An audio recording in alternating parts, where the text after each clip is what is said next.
तर आज विज्ञानाचं युग आहे. कशाचं युग आहे? विज्ञानाचं. आणि म्हणून या विज्ञानाच्या प्रगतीमुळे पारंपरिक जे काही धर्म आहेत त्या धर्माचे बुरुज आज ढासळू लागलेले आहेत. आणि म्हणून जे काही धर्माचे ठेकेदार आहेत, हे धर्माचे ठेकेदार धर्म वाचवण्याचा केविलवाणा प्रयत्न त्यांचा सगळीकडे सुरू आहे. आणि म्हणून विज्ञानाच्या सडेतोड तर्कशक्तीपुढे, तर्कापुढे, सिद्धांतापुढे पारंपरिक कुठलाही धर्म टिकू शकणार नाही येणाऱ्या काळामध्ये. आणि म्हणून आईन्स्टाईन नावाचा शास्त्रज्ञ म्हणतो की जर या विज्ञान युगामध्ये जर प्रत्येक विज्ञानाच्या प्रश्नाला उत्तर देणारं, सडेतोड उत्तर देणारा जर कोणता धर्म असेल तर तो आहे बुद्धाचा. आणि म्हणून बुद्ध धम्मच या विज्ञान युगात टिकू शकते. आणि असं असताना बौद्ध धर्मातील लोकांना जर त्यांच्या आम्ही काय करायचं, काय करू नये, काय चुकीचं आहे, काय बरोबर आहे हे माहित नसेल तर कसं होणार. आणि म्हणून काय झालं की आपण हजारो वर्षाचे जे काही संस्कार होते त्या संस्कारावरती मग देव आहे, देवता आहेत, नशीब आहे, आत्मा आहे, पुनर्जन्म आहे, अशा सारख्या भ्रामक कल्पना आपल्या डोक्याच्या वरती आपल्या माथी मारल्या. तर त्याचं जे डोक्यावरती आपला जो पगडा आहे तो पगडा जाता जात आणि म्हणून या संकल्पनेवर जे काही देव, धर्म, आत्मा, पुनर्जन्म, चमत्कार ह्या सगळ्या भ्रामक कल्पनांवरती आधारलेल्या धर्माची जी अधोगती आता सुरू झालेली आहे. आणि म्हणून बौद्ध धर्मातील लोकांना आम्ही काय करतो, मूर्तीची पूजा करतो म्हणजे काय हे समजणं फार गरजेचं आहे. तर सर्वप्रथम तुम्ही कोणी लिहिणारे नाही आहे, लिहित असाल तर लिहित चला जे जे वाटते ते. मूर्तीपूजेचे दोन प्रकार आहेत. त्या दोन प्रकारामध्ये एक रूपधारी मूर्तीपूजा आणि एक अरूपधारी मूर्तीपूजा. रूपधारी आणि अरूपधारी मूर्तीपूजा असे दोन प्रकार मूर्तीपूजेचे आहेत. तर त्याच्यामध्ये अरूपधारी मूर्तीपूजकांमध्ये येणारे जे धर्म आहेत त्यामध्ये शीख, पारशी आणि मुस्लिम हे तीन धर्म येतात. या धर्मांमध्ये हे धर्म कशात? अरूपधारी. अरूपधारी म्हणजे काय? जिथे कोणतंही रूप नसते पण ते पूजा करतात, त्याला अरूपधारी मूर्तीपूजा म्हणतेला. आणि अरूपधारी मूर्तीपूजेमध्ये शीख धर्म आहे, पारशी धर्म आहे आणि मुस्लिम धर्म या धर्माचे जे काही पूजास्थळ आहेत. शीख धर्माच्या पूजास्थळाला काय म्हणतात? गुरुद्वारा म्हणतात. बाबासाहेब म्हणाले सर्व धर्माचा तुलनात्मक अभ्यास करावा. बाई मी बुद्ध मला नाही इकडचं धर्म आहेत ना तिकडचं धर्म आहे अशी आपली जी काही गत आहे. तर इथून पुढे ज्या ज्या महिला शिकलेल्या आहात, तुमचे लेकरं लहान आहेत, त्यांची ज्या ज्या वयस्क झाल्या ना 60च्या पुढच्यांना सोडून देऊ आपण. त्या फक्त आपली संख्या चांगली दिसली पाहिजे म्हणून बसलेल्या आहेत असं गृहीत धरायचं आहे. पण ज्या बाकीच्या आहेत खालच्या त्यांनी ह्या गोष्टी लक्षात ठेवायच्या. तर शीख धर्माच्या पूजास्थळाला गुरुद्वारा म्हणतात. आणि या गुरुद्वारामध्ये कुठलीही मूर्ती नसते. पूजेच्या ठिकाणी गुरुद्वारामध्ये मूर्ती नसते. तिथे त्यांचा एक ग्रंथ असतो गुरु ग्रंथ साहिबा नावाचा. त्या ग्रंथाचं ते पठण करतात आणि त्या ग्रंथामध्ये लिहिलेला एक एक शब्द म्हणजे ते ज्यांना दैवत मानतात त्यांनी लिहिलेला शेवटचा शब्द तो तसाचा तसा मानला पाहिजे. जसाचा तसा खोडतोड करता येणार नाही. बघा बाबासाहेबांनी बुद्ध धर्म का दिला याची कारणं बघा कशी आहेत. त्यानंतर पारशी धर्म जो आहे, पारशी धर्माच्या पूजास्थानाला अग्यारी असं म्हणतात. अग्यारी. तर ह्या अग्यारीमध्ये अग्नी तेवत राहिला पाहिजे सतत अशी त्यांची मान्यता आहे. कुठली मूर्ती नसते, फोटो नसते. ते अग्नी सतत तेवत ठेवतात आणि त्यांच्या सोयीप्रमाणे ते त्या अग्नीची पूजा करतात. तिथे कुठली मूर्ती नसते. त्यानंतर मुस्लिम धर्म आपल्याला सगळ्यांना माहित आहे. काय म्हणतात? मस्जिद. मस्जिदीमध्ये काय होते? कुराणाचं पठण होते. फक्त अजान होते का? तुम्हाला ऐकायला येते म्हणून अजान. तिथे काय होते? कुराणाचं पठण होते. त्यांचा तो धर्मग्रंथ आहे, त्या ग्रंथाचं ते पठण करतात आणि त्याप्रमाणे वागण्याचा शपथ घेतात जणू काही ते लोक. अशा प्रकारे हे 3 अरूपधारी मूर्तीपूजक धर्म. त्यानंतर रूपधारी मूर्तीपूजकांमध्ये जो सोडून आलो आपण इकडे तो एक हिंदू धर्म, त्यानंतर जैन धर्म, त्यानंतर ख्रिश्चन धर्म, त्यानंतर बुद्ध धर्म, असे 4 हे रूपधारी मूर्तीपूजक धर्म आहे. ते हिंदू धर्माबद्दल सगळ्यांना सगळंच माहीत आहे, सांगायची काही गरज नाही आहे. वेगवेगळे देव, त्या त्या देवाच्या मूर्त्या, त्या त्या देवाचे मंदिरं, मग तिथे आरत्या, मग पूजापाठ, मग नैवेद्य, मग प्रसाद, अमुक तमुक, हे सगळं ठीक आहे. त्यानंतर जैन धर्म जो आहे, या जैन धर्माच्या पूजास्थळाला देरासर म्हणतात. या देरासरमध्ये त्यांचे 24 तीर्थकार होऊन गेले, ऋषभदेव, मुनीसुराज, अशा प्रकारचे 24. तर त्या 24 तीर्थकाराच्या ते मूर्त्या किंवा फोटो ठेवतात आणि त्यांच्या पद्धतीने ते पूजा करतात.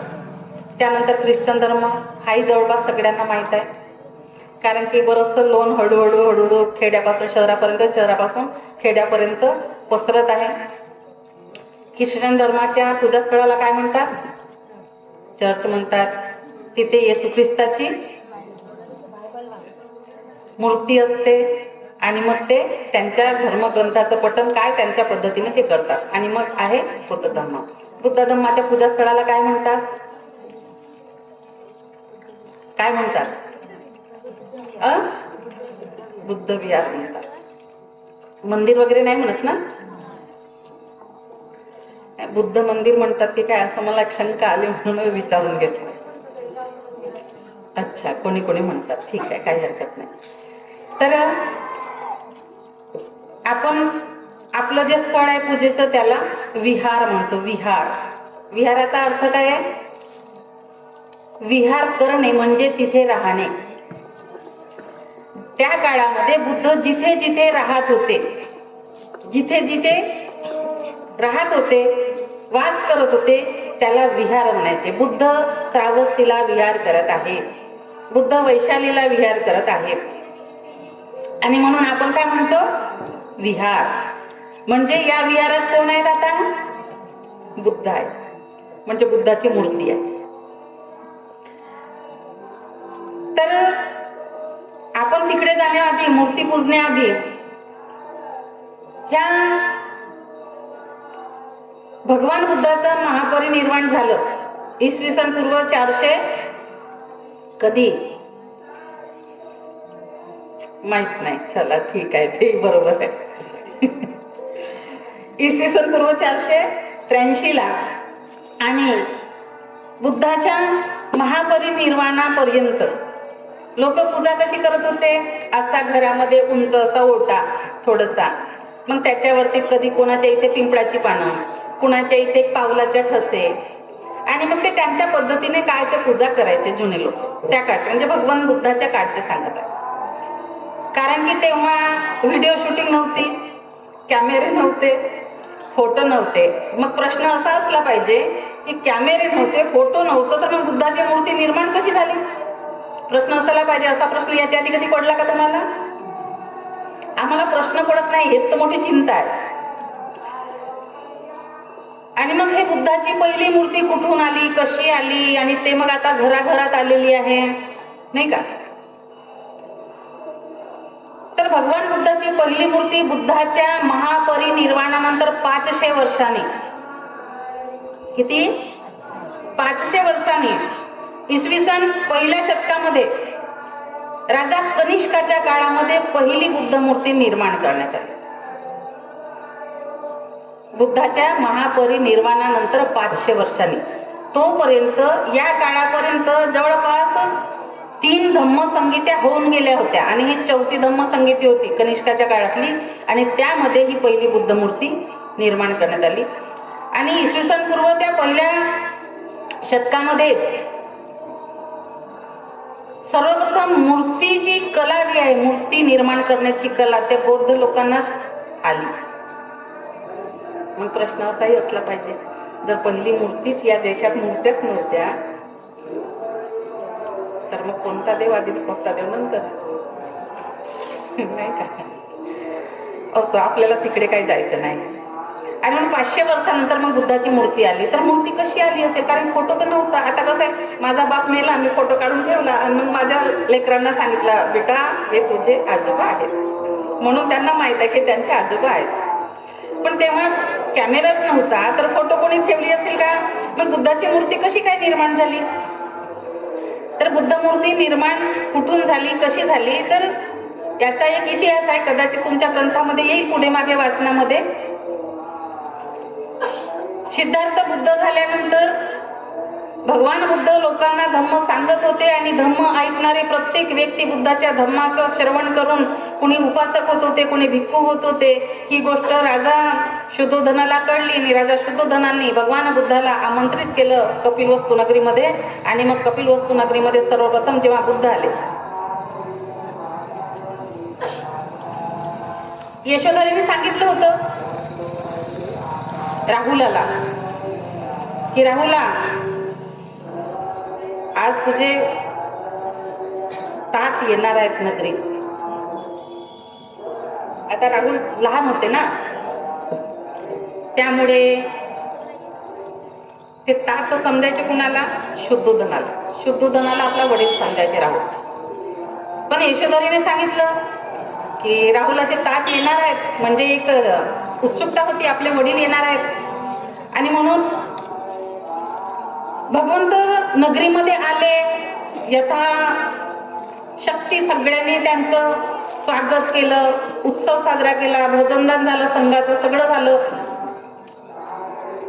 सगळ्या घडामोडी झाल्या ज्या ज्या व्हायच्या त्या. पण यशोधरेने राहुलाला सांगितलंच नाही कोण आहेत त्याचे वडील. आणि म्हणून मग राहुल विचारतो यशोधरेला की माझे तात कोण आहेत? तू म्हणाली होती ना की तात येणार आहेत नगरीत. आणि म्हणून यशोधरा आपल्या महालाच्या, आपण आता ज्याला टेरिस म्हणतो, आपल्या महालाच्या वरती गेली आणि तिथून, कारण की आता सिद्धार्थ राहिले नव्हते ना, ते बुद्ध झाले होते.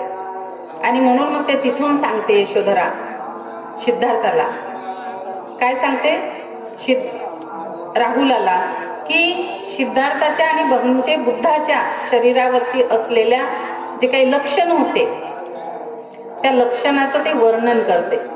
आणि ते वर्णन ऐकून पुढे बुद्धमूर्ती निर्माण झाली. तर ते वर्णन कसं करते, तर त्यासाठी या पुस्तकामध्ये एक गाथा आहे, त्याला नरसिंह गाथा असं म्हणतो. काय म्हणतो त्याला? नरसिंह गाथा. सगळ्यांनी पुस्तकं नेलेले आहेत ना, हे आता तुम्हाला वाचायचं आहे आणि ते शिकायचं पण आहे. तरी इथे नरसिंह नावाची इथे गाथा आहे ह्या पुस्तकामध्ये, पान नंबर 35 वर.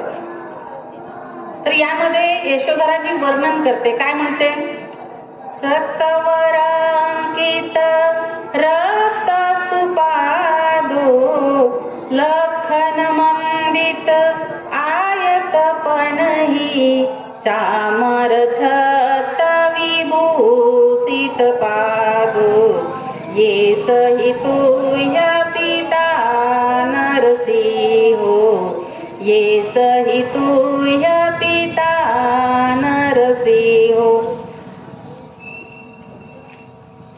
ज्यांचा रक्तवर्णांकित पाय आहेत, ज्यांचा माथा ललाट असा उंच आहे आणि जे सिंहासारखे या संघाच्या मधोमध बसलेले आहेत. कसे आहेत? सिंहासारखे. सिंह कसे असतात? कसा असतो सिंह? कसा असतो सिंह? भरदार छाती, चौडी छाती आणि कमर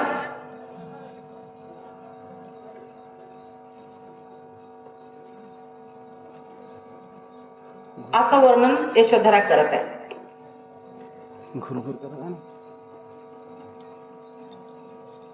चामर छत्त विभूषित पादो ये सैतुय पिता नरसिंह.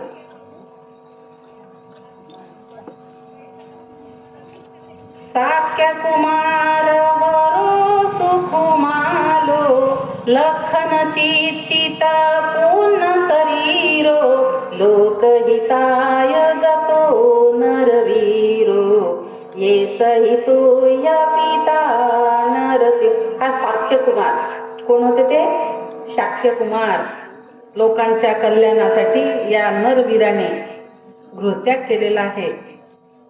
असे सर्वांच्या मध्ये बसलेले सिंहासारखे जे दिसतात ते तुझे पितायत. मी हे सगळं सांगत बसली ना तर खूप वेळ होईल आणि म्हणून फक्त ओळख करून दिली.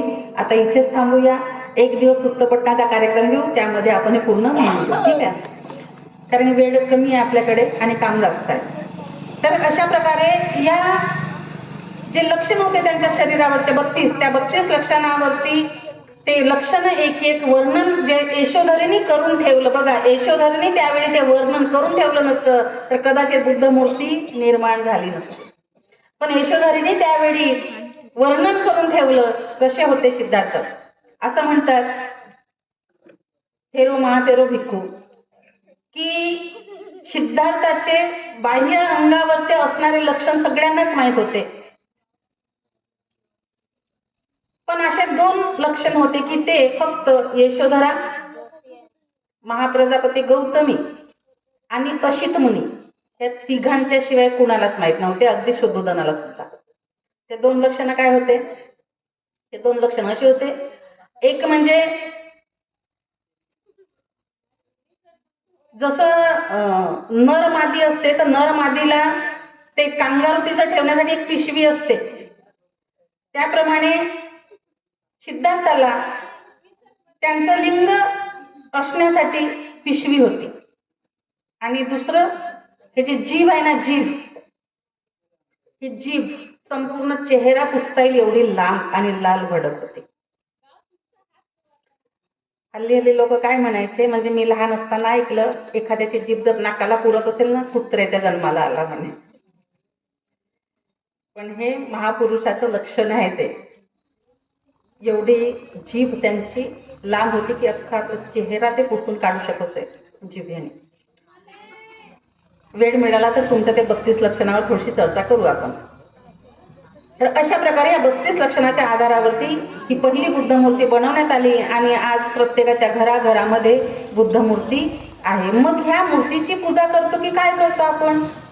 तर भगवान बुद्ध किंवा बाबासाहेब ह्या दोघांनी मूर्ती पूजेला कुठल्याही प्रकारचं स्थान दिलेलं नाही.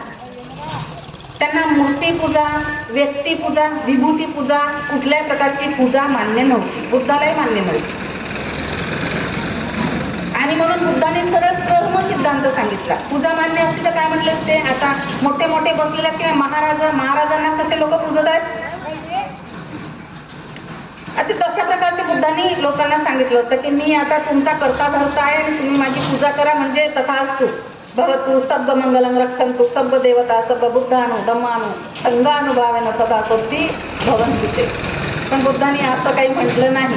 बुद्ध म्हणाले कर्म केलं तरच त्याचे परिणाम मिळतात, म्हणजे फळं मिळतात आणि मग कर्म करावे लागते. पण आपल्याला हजारो वर्षापर्यंत पिढ्यानपिढ्या आमच्या देव पूजण्यात गेल्या, आमच्या पिढ्यानपिढ्या देव पूजण्यात गेल्या. आणि म्हणून बाबासाहेब म्हणतात की जर यांचे सगळेच देव मी काढले आणि यांना काहीच दिलं नाही तर पुन्हा हे बेभान होऊ शकतात, जिकडून येतील तिकडेच जातील. आणि म्हणून यांना काहीतरी द्यायचं आणि म्हणून मग बुद्धाची मूर्ती समोर आणली. आणि आज आपण त्या मूर्तीची पूजा करत नाही तर आपली पूजा जी आहे ती आदर्शाची पूजा आहे. आता इथे ते पूजेचं स्थान करायला पाहिजे होतं, पण ते जरा आहे तसं तरी तुम्ही समजून घ्याल अशी अपेक्षा करतो. तर पूजा आपली आदर्शाची पूजा आहे. बुद्ध आणि बाबासाहेब आपले दोन्ही कोण आहेत? देव आहेत का? नाही, आपले काय आहेत? ते आदर्श आहेत. तर मग आदर्शाची पूजा करतो आपण. तर आदर्शाची पूजा करणे म्हणजे काय? तर भगवान बुद्धाने सिगाल सुत्तामध्ये स्पष्ट सांगितलेलं आहे पूजा काय आहे.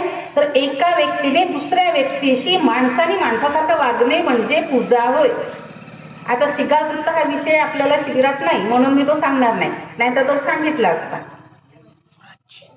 आणि म्हणून सिगालाला त्यांनी स्पष्ट सांगितलं आई वडिलांची सेवा करणे, नातेवाईकाशी चांगलं राहणे, चांगलं बोलणे, इतरांशी, समाजातील लोकांशी, शेजाऱ्या बाजाऱ्यांची, पत्नीचा सन्मान करणे, तिचा आदर करणे, लेकरा बाळांचा सांभाळ करणे, ही 6 दिशेची पूजा भगवान बुद्धांनी सिगालाला सांगितली होती. यात कुठल्याही प्रकारचे साहित्य नव्हते.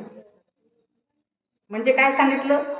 आई वडिलांची सेवा करा म्हणजे पहिल्या दिशेची पूजा होईल. पत्नी मुलाचा सांभाळ करा म्हणजे दुसऱ्या दिशेची पूजा होईल. नातेवाईकाचा सन्मान करा, आदर करा, त्यांच्या सुखदुःखात जा म्हणजे तिसऱ्या दिशेची पूजा होईल. म्हणजे बुद्धांनी अशा प्रकारची पूजा सांगितलेली. आणि म्हणून आपण मग आदर्शाची पूजा म्हणतो. तर आदर्श काय आहे? भगवान बुद्धाचा आदर्श काय आहे? तर बुद्धाचा आदर्श आहे शील, प्रज्ञाशील, करुणा आणि मैत्री. हे 4 गोष्टी म्हणजे बुद्धाचा आदर्श. म्हणजे आपल्याला आपण प्रज्ञेने वागलं पाहिजे, शीलाने वागलं पाहिजे, करुणा आपल्यात असली पाहिजे, मैत्री आपल्यात असली पाहिजे, म्हणजे झाली बुद्धाची पूजा. मग बाबासाहेबांचा आदर्श काय? समता, स्वातंत्र्य, न्याय आणि बंधुता आपल्याला त्यांनी बहाल केली.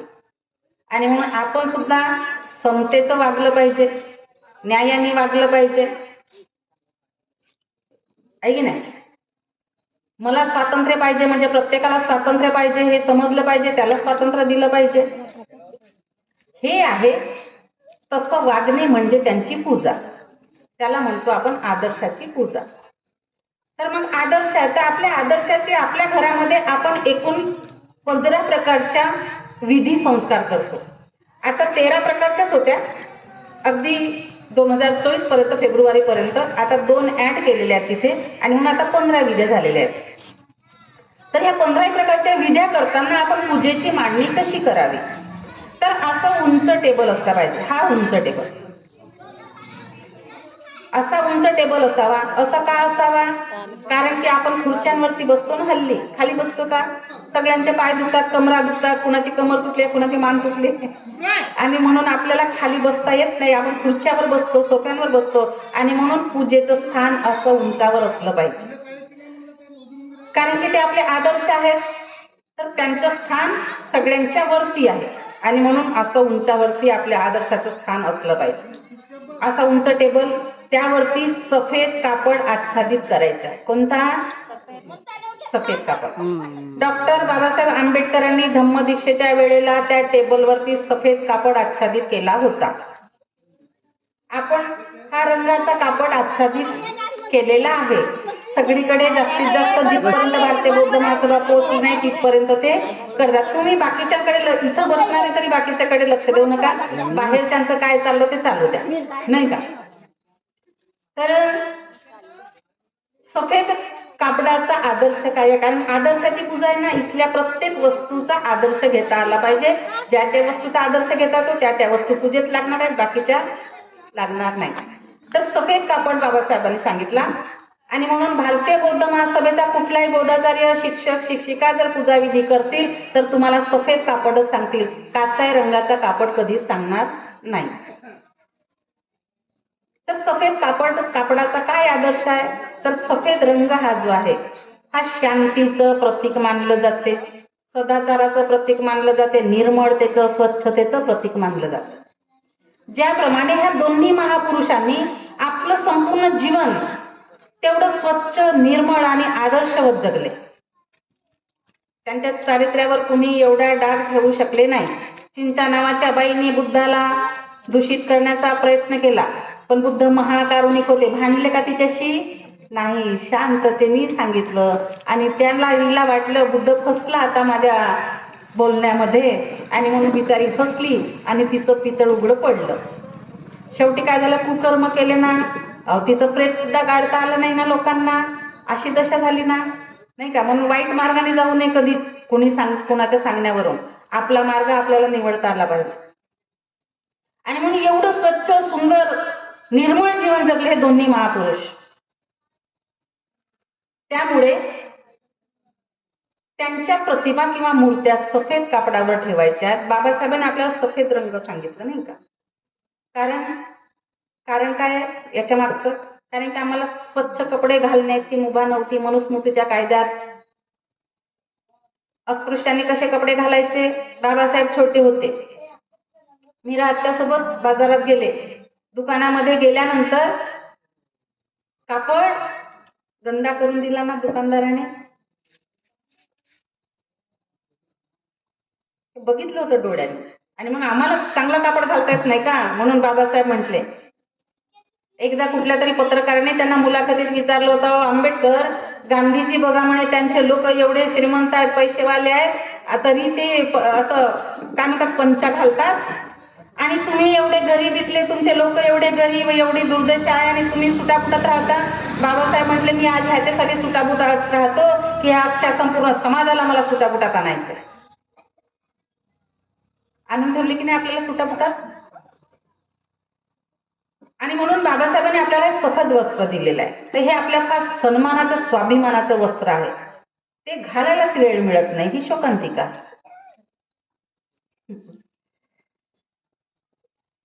आणि म्हणून आपल्या आदर्शाच्या मूर्त्या किंवा प्रतिमा उंच टेबलावरती सफेद कापड आच्छादित करून ठेवायचा. विशेष करून लग्न वगैरे सारखा कार्यक्रम असेल की नाही, एवढा उंच टेबल असलाच पाहिजे. या उंच टेबलाला चारही बाजूनी सफेद कापडाने आच्छादित करा आणि व्यवस्थित आपल्या 2 आदर्शाच्या प्रतिमा यासाठी आवर्जून सांगते, कारण की काय होते, आपण मूर्तीला हार घालत नाही आणि प्रतिमेला, दोन्ही प्रतिमेला हार घालू शकतो. आणि ते समतावादी लोक होते ना हे दोन्ही, त्यामुळे तिथे पूजेच्या ठिकाणी ती समता दिसली पाहिजे. आणि म्हणून दोन्ही प्रतिमा ठेवायच्या. मूर्ती असेल तर ठीक आहे, मध्ये मूर्ती ठेवू शकता बुद्धाची, पण दोन्ही प्रतिमा ठेवा. म्हणजे भगवान बुद्ध उजव्या बाजूला आणि बाबासाहेब डाव्या, बुद्धाच्या डाव्या बाजूला बाबासाहेब. आणि जो विधी करता असेल, जो कोणी XYZ, तो कपडे पांढरे घालणारा असू द्या किंवा चिवर घालणारा असू, त्यांनी कुठं राहावं? त्यांच्या डाव्या बाजूला.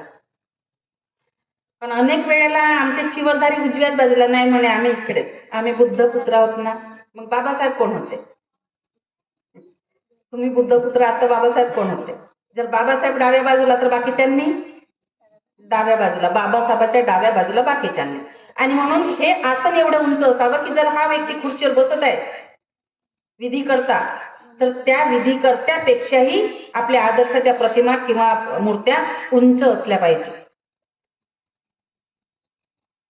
अशा पद्धतीने पूजेची मांडणी असली पाहिजे. तर आता 2 प्रतिमा झाल्या, मूर्ती पण झाली, सफेद कापड पण झालेला. त्यानंतर पुढे येऊ आपण.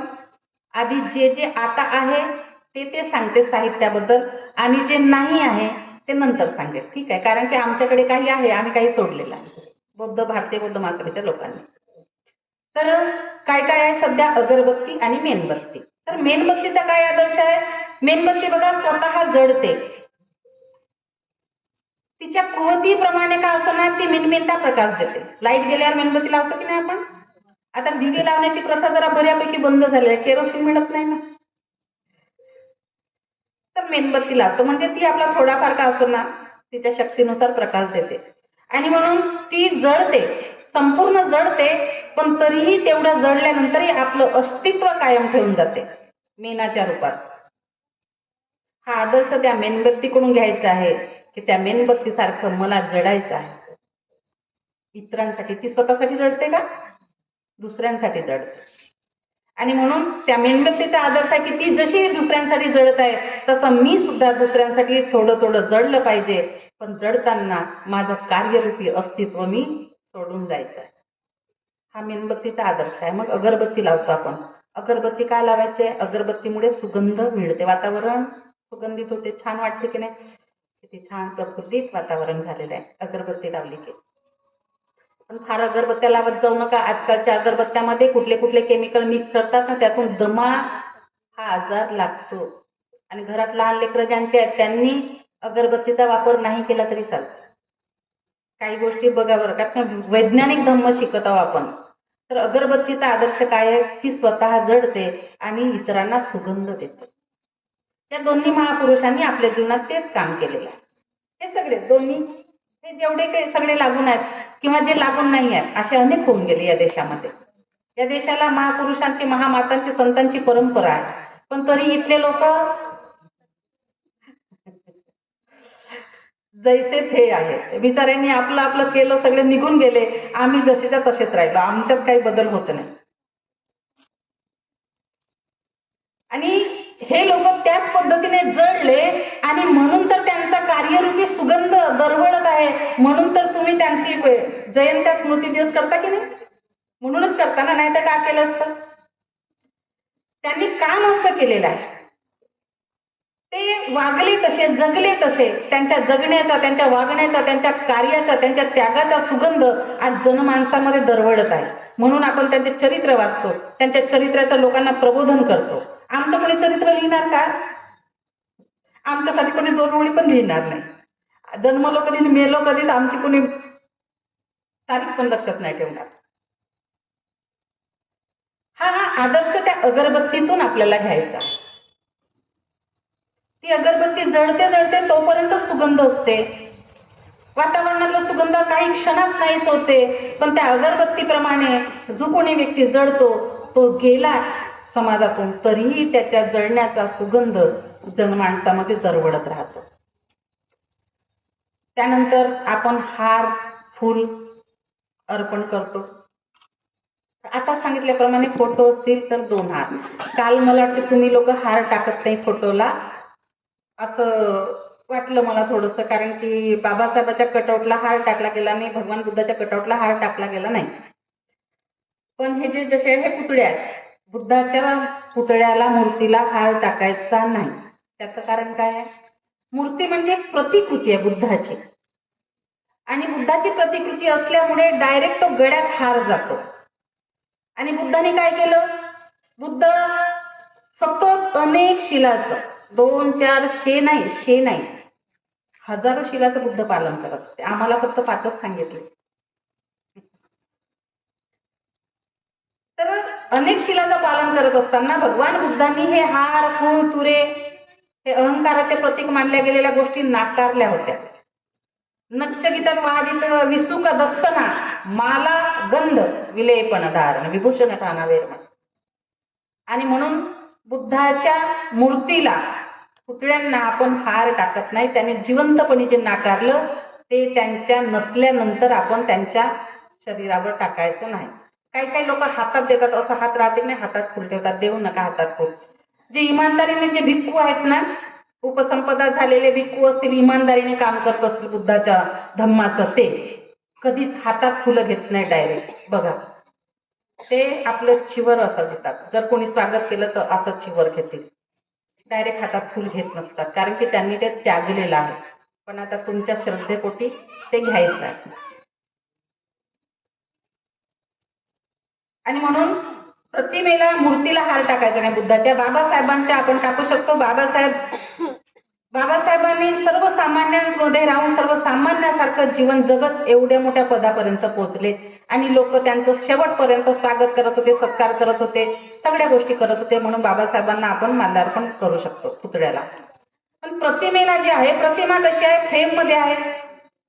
फ्रेम मध्ये असल्यामुळे गळ्यात हार पडतो का? त्या फ्रेमला हार राहतो. आणि म्हणून एक समता प्रस्थापित करणाऱ्या दोन्ही महापुरुषाच्या प्रतिमेला एक विषमता दिसू नये म्हणून दोन्ही ठिकाणी दोन्ही छान हार टाकले पाहिजे, बुद्धाच्या आणि बाबासाहेबांच्या पण. मग हार फुल का टाकायचे? तर तिथून आपण काय शिकतो?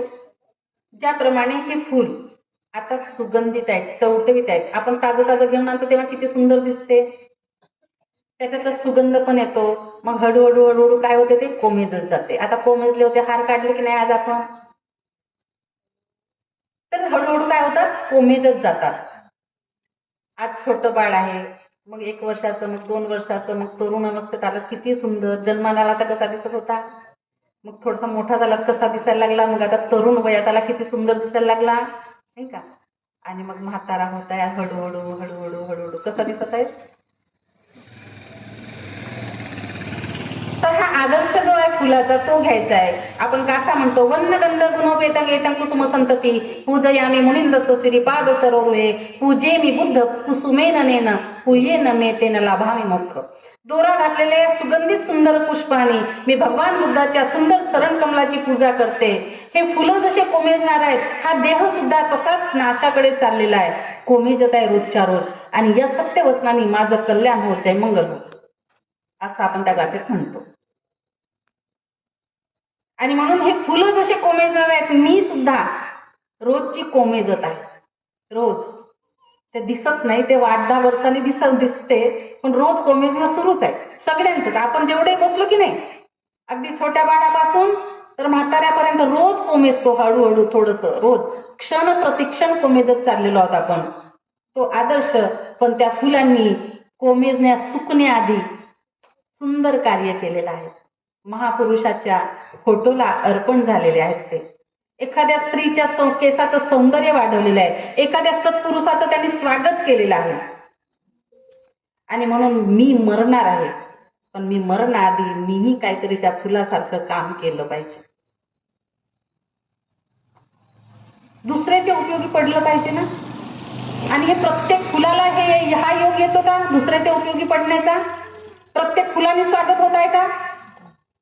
अर्धे फुलं तर झाडावरच सुकतात, अर्धे गळून पडतात. त्यातल्या काहींना तो योग मिळतो की ते एखाद्याचं स्वागत करतात, एखाद्या हारेमध्ये गुंफले जातात, एखाद्याच्या चरणावरती अर्पण केले जातात. तशासारखं आपलं पण आहे. सगळ्यांच्या वाट्याला हा काही योग येत नाही. आणि जर आला असता तर कदाचित एकाला एक काही आवरलो नसतो आपण. आणि म्हणून त्या फुलासारखं आपलं जीवन आहे. आणि हे सत्य आहे. आणि त्यासारखं आपण म्हणून तसं आपल्याला जगायचं आहे. आपला देह कोमेजण्याआधी कसं आहे माणसाचं जगणं बघा ना. आपण जन्माला आलो, नाव घेत होतं का आपल्याला नाव? बरं, आम्हाला जन्म द्या जन्म द्या असं आमंत्रण दिलं का कुणाला आपण? नाही. फुकट जन्म मिळाला ना आपल्याला न मागता. मग नाव पण मिळालं. बरं, नाव तरी मागितलं का आपण? मला अमुक नाव द्या म्हटलं का? नाही. नावही फुकट दिलं आपल्याला. सगळं फुकटच मिळत गेलं. आणि मग एवढं सगळं फुकट मिळालं तर आपण काय करतो मधलं? तर हे जे नाव मिळालेलं आहे ते नाव संपण्याचं जे काही काळ आहे ते आहे जीवन. नाव कधी संपते? माणूस मेला, काय होते? बॉडी झाली. उचला बॉडीला. किती वेळ ठेवता? नाव पण नाही राहत त्याचं, बॉडी बनून जाते ते. किती जीवन आहे माणसाचं, पण तरी किती बाप रे बाप, एवढा ताठा, एवढा गर्व, एवढा अभिमान की ज्याची काही हद नाही. आणि म्हणून हा आदर्श त्या फुलातून आपल्याला घ्यायचा आहे. त्यासाठी आपण ते हार फुल घेत असतो आणि टाकत असतो.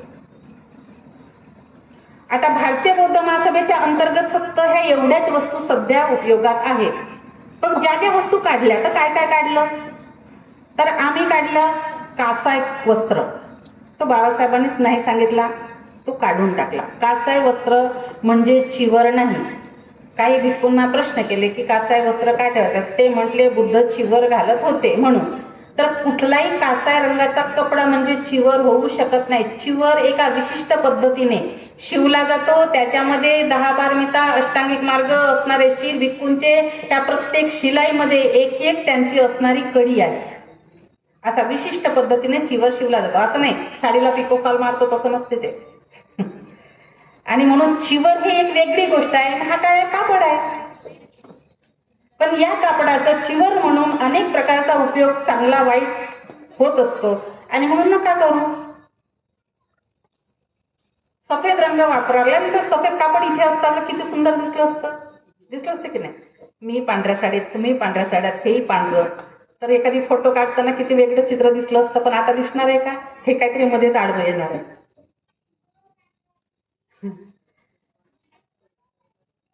आणि म्हणून कासाय वस्त्र नको. ते बुद्ध नाही, ती मूर्ती आहे, प्रतिकृती आहे. आणि ते चिवर नाही, तो कासाय रंगाचा कापड आहे. आणि म्हणून त्याऐवजी सफेद कापड.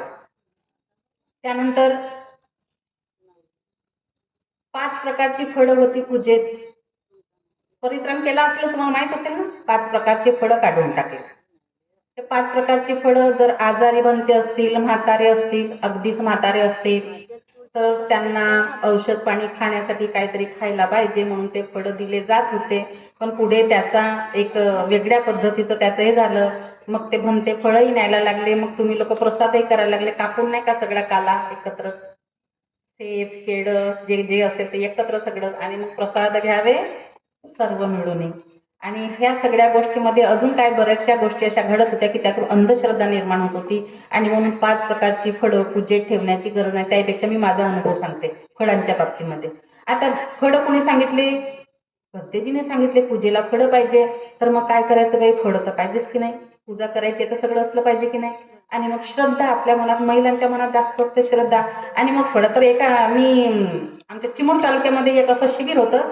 तर एका बाईच्या मुलीचा 7वा महिना करणार होते ते.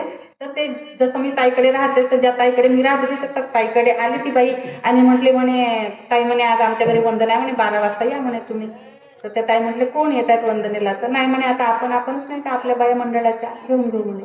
तर का म्हणे एवढं शिबिर चालू आहे गावात तर काही आवाजच येत नाही का म्हणे तुम्हाला, एकही दिवस येत नाही आता?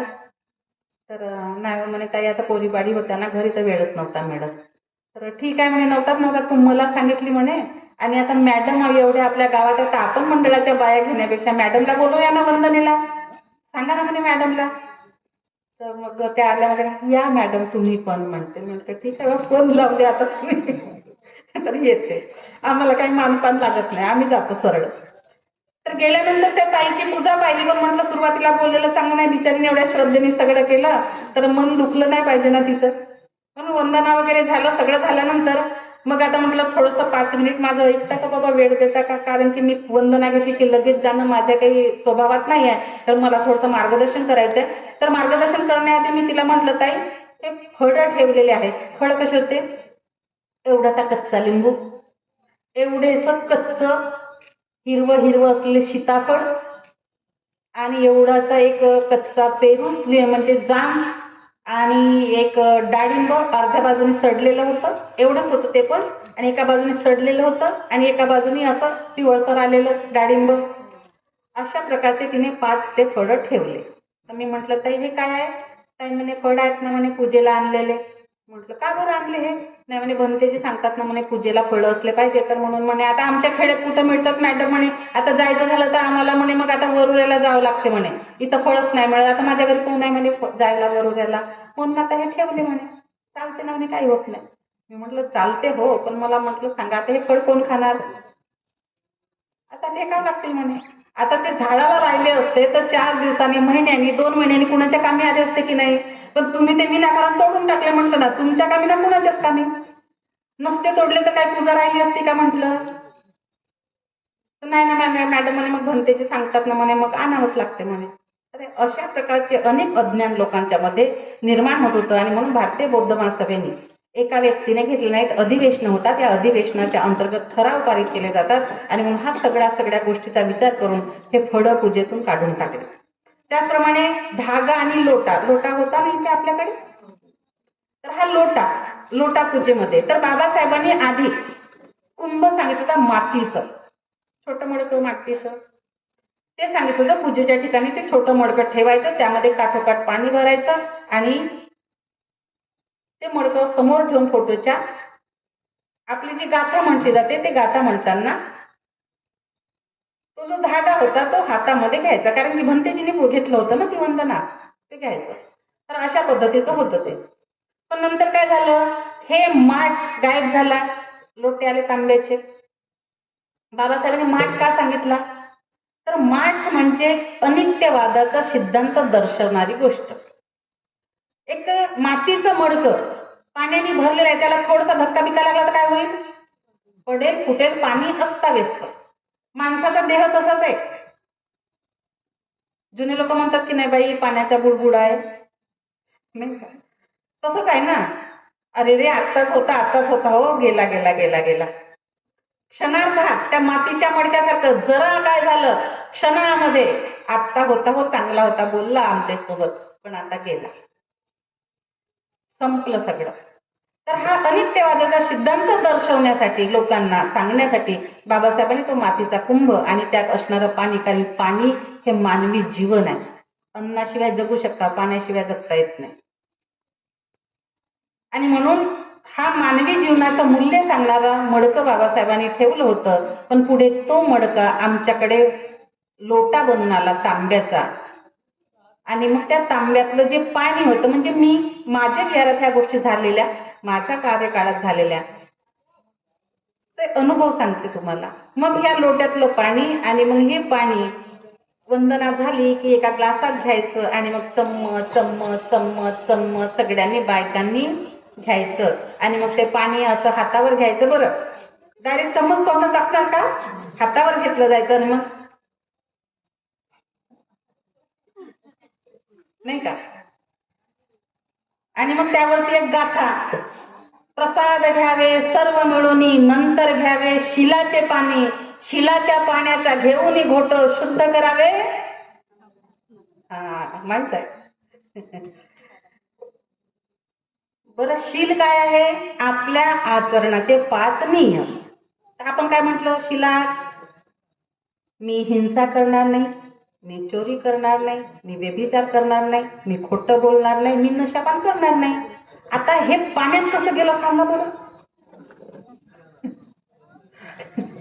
हे तुम्ही आचरणाचं तत्व पाण्यात गेलं कसं? मग त्यावेळी तर म्हणते चंद्रमणी होते, महाभैरव होते ना चंद्रमणी.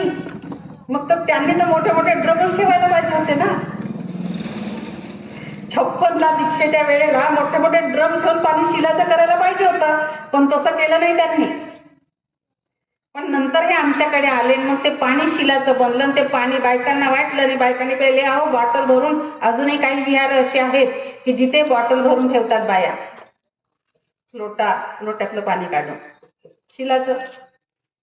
ते एकदा मी एका भंतेजींना हा प्रश्न विचारला होता, भंतेजी पाणी शिलाचं कसं होते? शील तर माणसाच्या आचरणाचे तत्व आहेत ना, ते शिलाचं कसं झालं? त्यात पाण्यामध्ये ते शील कसं आलं? आता तसं नाही म्हणे, आता श्रद्धा आहे लोकांची तर ते द्यायला काय हरकत आहे? तर मी म्हटलं मग दिल्याने शिलवान बनता येते का? तुम्ही काही कशाला बोलता म्हणे. हो भंतेजी, माझा प्रश्न आहे बा, मला प्रश्न पडतात तर त्याला काय करू मी? तुमचं काम आहे उत्तर देणं. तर पाणी शिलाचं जर होत असेल ना, शिलानी माणूस जर शुद्ध होत असेल, सिलवान होत असेल, तर मी म्हटलं आमच्या बाऊपेठला सगळे कॉलरीवाले दारू पितात, त्यांना बनवा ना. 2-4 तरी लोकांचे संसार चांगले होतील, त्यांच्या बायका तुमचे रोज पाया पडतील नवऱ्यांनी दारू सोडली म्हणून. अजून जास्त काम देतील ना. त्यांना शिलवान बनवा ना पाणी देऊन. तर बनतात का शिलवान असे? पण आपल्यामध्ये एक अंधश्रद्धा पेरण्याचं काम केलं. ते खरे होते का खोटे होते भिक्कू मला काही माहित नाही, त्यावर मी बोलत नाही. पण ही अंधश्रद्धा समाजामध्ये पेरण्याचं काम केलं.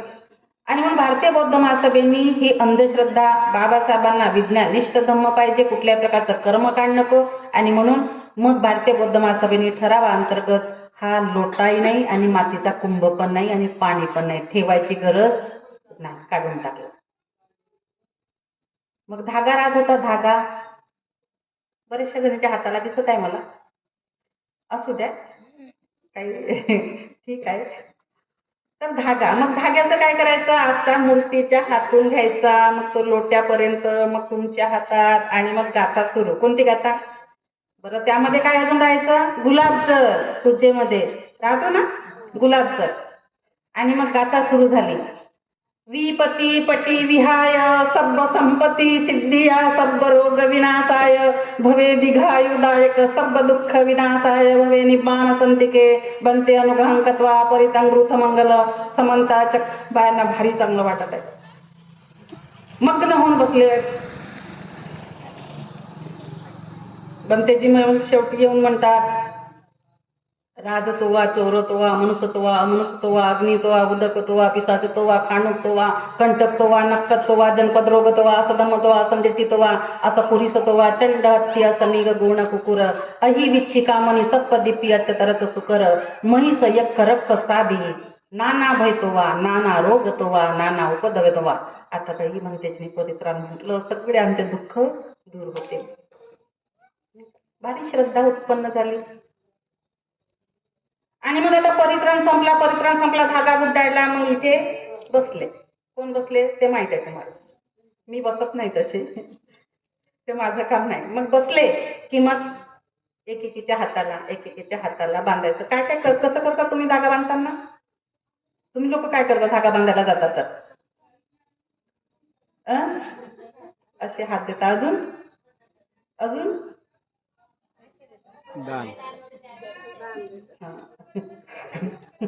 मूळ गोष्ट तिथेच येऊन ठेकते. तर हे अशा प्रकारचा एक व्यवसाय सुरू झाला, व्यवसाय, व्यापार, सोप्या भाषेत. तिकडे होतो 56च्या आधी जे कोणी आमचे आजे पणजे होते, मंदिर तर नव्हतेच, पण त्यांना काळे निळे हिरवे पिवळे लाल धागे दोरे सगळे होते देवाच्या नावाने. मग आता ते सुटलं तर मग इकडे कसं बुद्धाला म्हणे काळे पिवळे हिरवे निळे नाही, तर पांढरे चालतात. मग पांढरा धागा असा आम्ही हाताला बांधायचा, वंदन करायचं आणि दान द्यायचं. जे द्यायचं ते 10, 20, 25. पण मी एका परित्राणात मग ऐकलं, 2-4 बाया गेल्या समोरच्या कॉलरीच्या घरी, होतं कॉलरीवाल्याच्या घरी परित्राण, 2-4 बायांनी 10 टाकले. बनतेजी म्हणाले, का म्हणे ताई किती महागाई वाढली म्हणे, किती दिवस 10 द्या. हळूच म्हटलं मी आता 100 टाकत चला, एक धागा 100 रुपयाचा. आणि म्हणून मग महिलांची भारी श्रद्धा. आता जर एखादीला म्हटलं ना तोडून टाका तर बिलकुल तोडणार नाही. बाई बनतेजीनं बांधलाय ना म्हणे, तोडायचा असतो का तो? मग त्याला काय करायचं असते, त्या बँकेत ठेवून ठेवा, लॉकरमध्ये. जरा पैसे विषय मिळाले तर नाही का, लॉकरमध्ये. बनतेच्या हातचा बांधलेला धागा तोडायचा नसतो, तो कुठे टाकायचा नसतो. अनेक प्रकारचं अज्ञान लोकांच्या मध्ये पेरणं सुरूच आहे अजूनही, ते काही थांबलेलं नाही. पण आम्ही आमचं काम करतो. त्यांना सोडायचंय त्यांनी सोडावं, नाही सोडायचंय त्यांनी राहू द्यावं, आमचं काही म्हणणं नाही. आणि म्हणून अशा प्रकारचा हा कर्मकांडी समाज निर्माण करणं सुरू होतं. आणि म्हणून भारतीय बौद्ध महासभेने 2011च्या राष्ट्रीय अधिवेशनामध्ये हा ठराव घेतला की बौद्ध धर्मामध्ये पूजा पाठांमध्ये असणाऱ्या साहित्यामध्ये, त्यामध्ये लोटा राहणार नाही, मातीचा कुंभ राहणार नाही, पाणी राहणार नाही, 5 प्रकारची फळं राहणार नाहीत, धागा राहणार नाही, अष्टगंध राहणार नाही, गुलाबजल राहणार नाही, यातली कुठलीही वस्तू राहणार नाही. फक्त पूजेला अगरबत्ती, मेणबत्ती, हार आणि फूल आणि सफेद कापड एवढंच साहित्य पूजेच्या ठिकाणी लागेल. बाकीचं कुठलंही साहित्य पूजेमध्ये वापरायचं नाही, असा ठराव पारित करण्यात आला. आणि आता तेव्हापासून भारतभर याचा प्रचार चालू आहे. अनेक लोक हे सोडत आहेत, काही लोकांपर्यंत पोहोचायचं आहे, अजून ते सोडायचे आहेत. काही लोक जबरदस्ती नाही म्हणे आम्हाला असंच करायचं, तथा असतो, करा, ज्यांना करायचं त्यांनी करा, आम्हाला काही म्हणायचं नाही. आम्ही सांगून निघून जाऊ, तुम्हाला काय करायचं तुमचं तुम्ही ठरवायचं.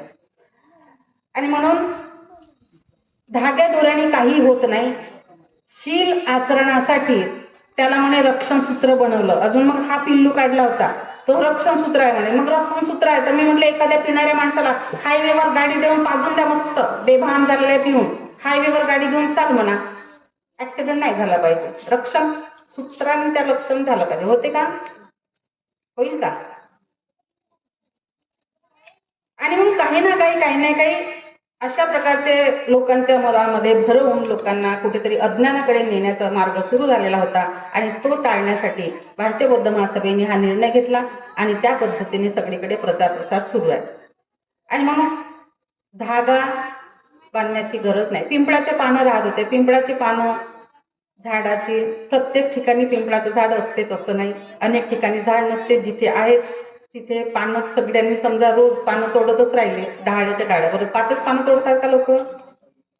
तिकडे वडाचे पिंपळ, तिकडे आधीच्या पूजेमध्ये काय राहत होतं, पानाच्या विड्याचे पानं पूजेत राहत होते. काही पूजेमध्ये जांभळाचे पानं राहत होते, तर आम्ही आमच्या पूजेमध्ये पिंपळाचे पानं ठेवायला लागलो. आणि म्हणून त्या पिंपळाचं पाणी पूजेमध्ये आता पूजा म्हटली की मग लोक डहाळ्यास तोडून आणतात. आणि मग 5 पानं तिथे बाकीचे मग इकडे तिकडे. आणि जर असंच करत राहिले तर पिंपळाचे झाड राहतील का?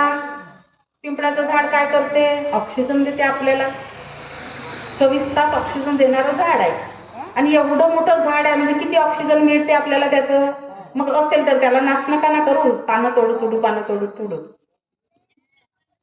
पण त्या पानाने काहीच होत नाही.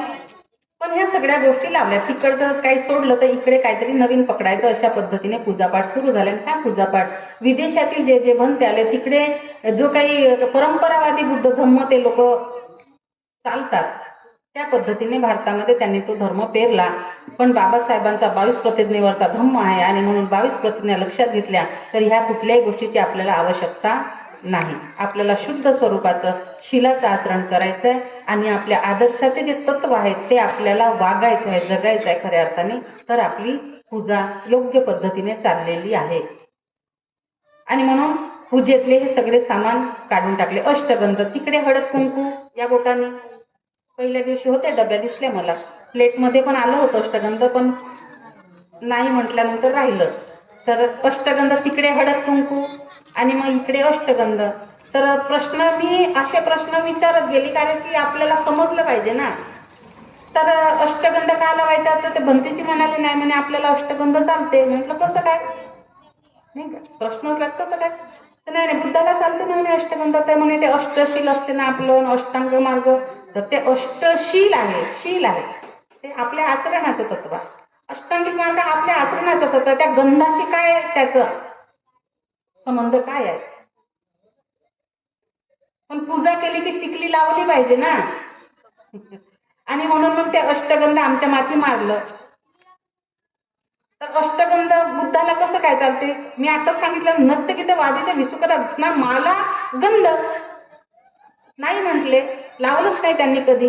पण अजूनही काही काही लोक मूर्त्याला पण लावतात बरं. स्वतःला तर लावतात, मूर्तीला पण लावतात काही पूजा करणारे लोक. आणि मध्ये तर एक फॅशन सुरू झाली होती. आमचे तरुण पोरं, आमचे सगळे बांधव मंडळी सुद्धा वंदना झाली की असे लावत होते. फॅशन. तर काहीतरी या सगळ्या गोष्टी आपल्यामध्ये पेरल्या जात राहतात ना, आपण त्या स्वीकारतो. आणि म्हणून आपण डोळसपणे प्रत्येक गोष्टीचा विचार केला पाहिजे. आणि म्हणून गंध लावण्याची गरज नाही. बाबासाहेब काय म्हणाले? आपला विषय होणार आहे पुढे. बाबासाहेब म्हणाले, तुम्ही हे जे टिकली आहे डोक्याची, ही फक्त आणि फक्त तुमच्या सौंदर्याचं प्रतीक आहे. आता तुम्ही जर काही नवऱ्याच्या नावाच्या लावत असाल तर ते तुमचं तुम्ही पहा, नंतर विषयात बोलेल मी याच्यावर. पण हे काय आहे म्हणजे बाबासाहेब सौंदर्याचं प्रतीक आहे. आणि मग छोटीशी लावा. महाराणीनं मनुस्मृतीच्या कायद्याप्रमाणे महाराणीबाईनं एवढं मोठं कपाळ भरून कुंकू लावावं, म्हणजे विद्रूप दिसली पाहिजे ना भयाळासारखी. असं दंडक लावलं होतं मनुस्मृतीने. म्हणून बाबासाहेब म्हटले ब्राह्मणींसारखं छोटंसं टिकलेलं कुंकू लावा कपाळाला. ते फक्त तुमच्या सौंदर्याचं प्रतीक आहे, नवऱ्याच्या नावाचं नाही. पण आमच्या माथी मारलं हे संस्कार, आम्ही ते राहिलो जगत तसे. आता मग नवऱ्याच्या नावाची असेल तर मारली, नवऱ्याच्या नावाची तर नवऱ्याचा. पण एक आहे ना आधी, मग दुसरी कोणाच्या नावाची? हा प्रश्न असला पाहिजे की नाही? पण तुम्हाला काही प्रश्न पडत नाही, मला असे प्रश्न पडत होते आणि म्हणून मी माझे उत्तर शोधले.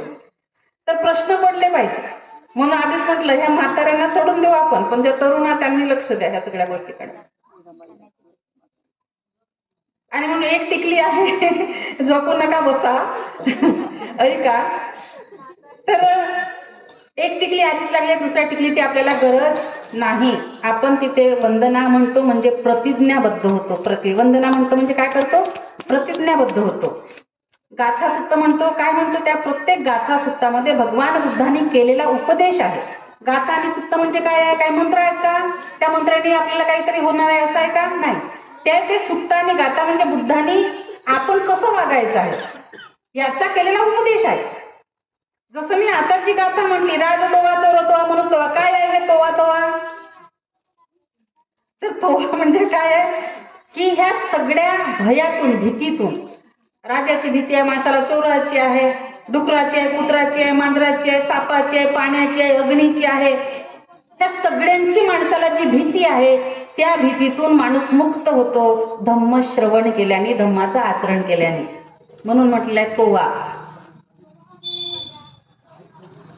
आणि म्हणून धम्माचं आचरण करा आणि ह्या सगळ्या भीतीतून मुक्त व्हा. सोपं सांगितलेलं आहे. आपण कठीणाकडे जातो तर ते कठीणाकडे जाऊ नका. आणि म्हणून हे पूजा पाठ जी आहे आपली, ही आदर्शाची पूजा आहे आणि त्या पद्धतीनेच आपण करायचं आहे. आता अष्टगंध झाला, पानं झाले, फुलं झाले, अगरबत्ती, मेणबत्ती, फळं सुद्धा झाले. काही राहिलं आहे का? धागा झालेला आहे. हा, अत्तर येते अत्तर पूजेमध्ये. तर हे अत्तर बित्तरची तर आम्हाला काहीच गरज नाहीये. विसुकत असताना म्हटलेलंच आहे ना आधी. तर विसुकत असताना म्हटलेलं आहे. तर मग पूजेच्या वेळेला आम्हाला कसे पण जे मंदिरामध्ये राहत होते की नाही, कोण राहत होते मंदिरात तुम्हाला माहित आहे, अजूनही राहतात. तर त्यांना पाहिजे होते, तर मग त्यांना ते दिलं जाते. कारण की कसं आहे, बायकांना जरा आकर्षित करण्यासाठी नाही का ते पाहिजे होतं ना त्यांना, तर मग ते वापरत होते. आम्हाला तसं काहीच करायचं नाहीये.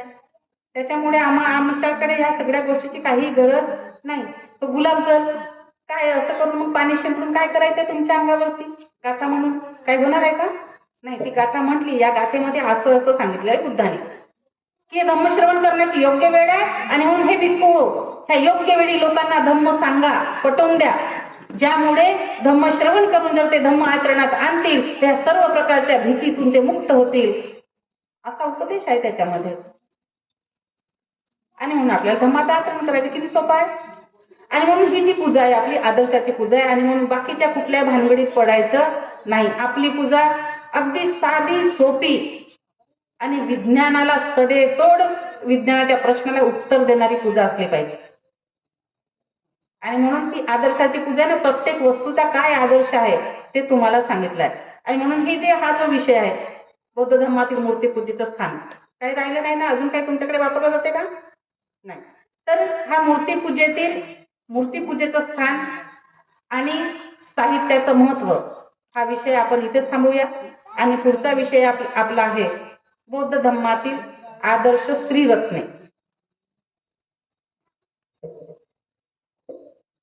बौद्ध धर्मातील आदर्श स्त्री रत्ने. काही विषय जे आहेत ते वाचू शकता तुम्ही, तुम्हाला सहज समजू शकते आणि म्हणून जरा त्यावरती जास्त भर देणार नाही मी, कारण आपल्या वेळेमध्ये आपल्याला विषय संपवता आले पाहिजे आणि आपला कार्यक्रम जसा नियोजन आहे तसा आपल्याला पूर्ण करायचा आहे.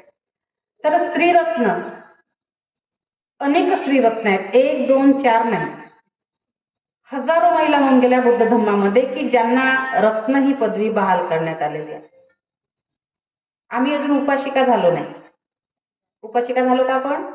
नाही. उपासिका होण्यासाठी काय करावं लागेल? खूप मोठी गोष्ट नाही उपासिका होण्यासाठी, फक्त 5 शिलाचं पालन करायचं आहे. फक्त 5च शिला आहेत आपल्यासाठी आणि उपासिका होण्यासाठी फक्त 5च शिलाचं पालन करायचं. तेवढं केलं तरी आपण उपासिका होऊ शकतो. आणि म्हणून इथून पुढे प्रयत्न करा की 5 शिलाचं पालन करायचं आहे. कुठल्याही परिस्थितीत ते तुटले नाही पाहिजे, याच्याकडे लक्ष द्या आणि ते जाणीवपूर्वक जपण्याचा प्रयत्न करा. तर हे स्त्रीरत्नामध्ये सर्वप्रथम महाप्रजापती गौतमी. कोण होती महाप्रजापती गौतमी? सिद्धार्थाची मावशी. महाप्रजापती गौतमीने, मी वरवर सांगणार आहे विषय, तुम्ही वाचू शकता हे पुस्तक घेऊन. महाप्रजापती गौतमीने सिद्धार्थाच्या गृहत्यागानंतर, सिद्धार्थाच्या जाण्याने फार दुःखी झाली होती गृहत्याग, पण सिद्धार्थ बुद्ध झाल्यानंतर मात्र तिला एक असं वाटायला लागलं की नाही, आपण सुद्धा भिक्खुनी व्हावं. सारेच लोक बुद्धाच्या धर्मामध्ये चाललेले आहेत, धर्माची सेवा करत आहेत, आपण पण ते करायला पाहिजे.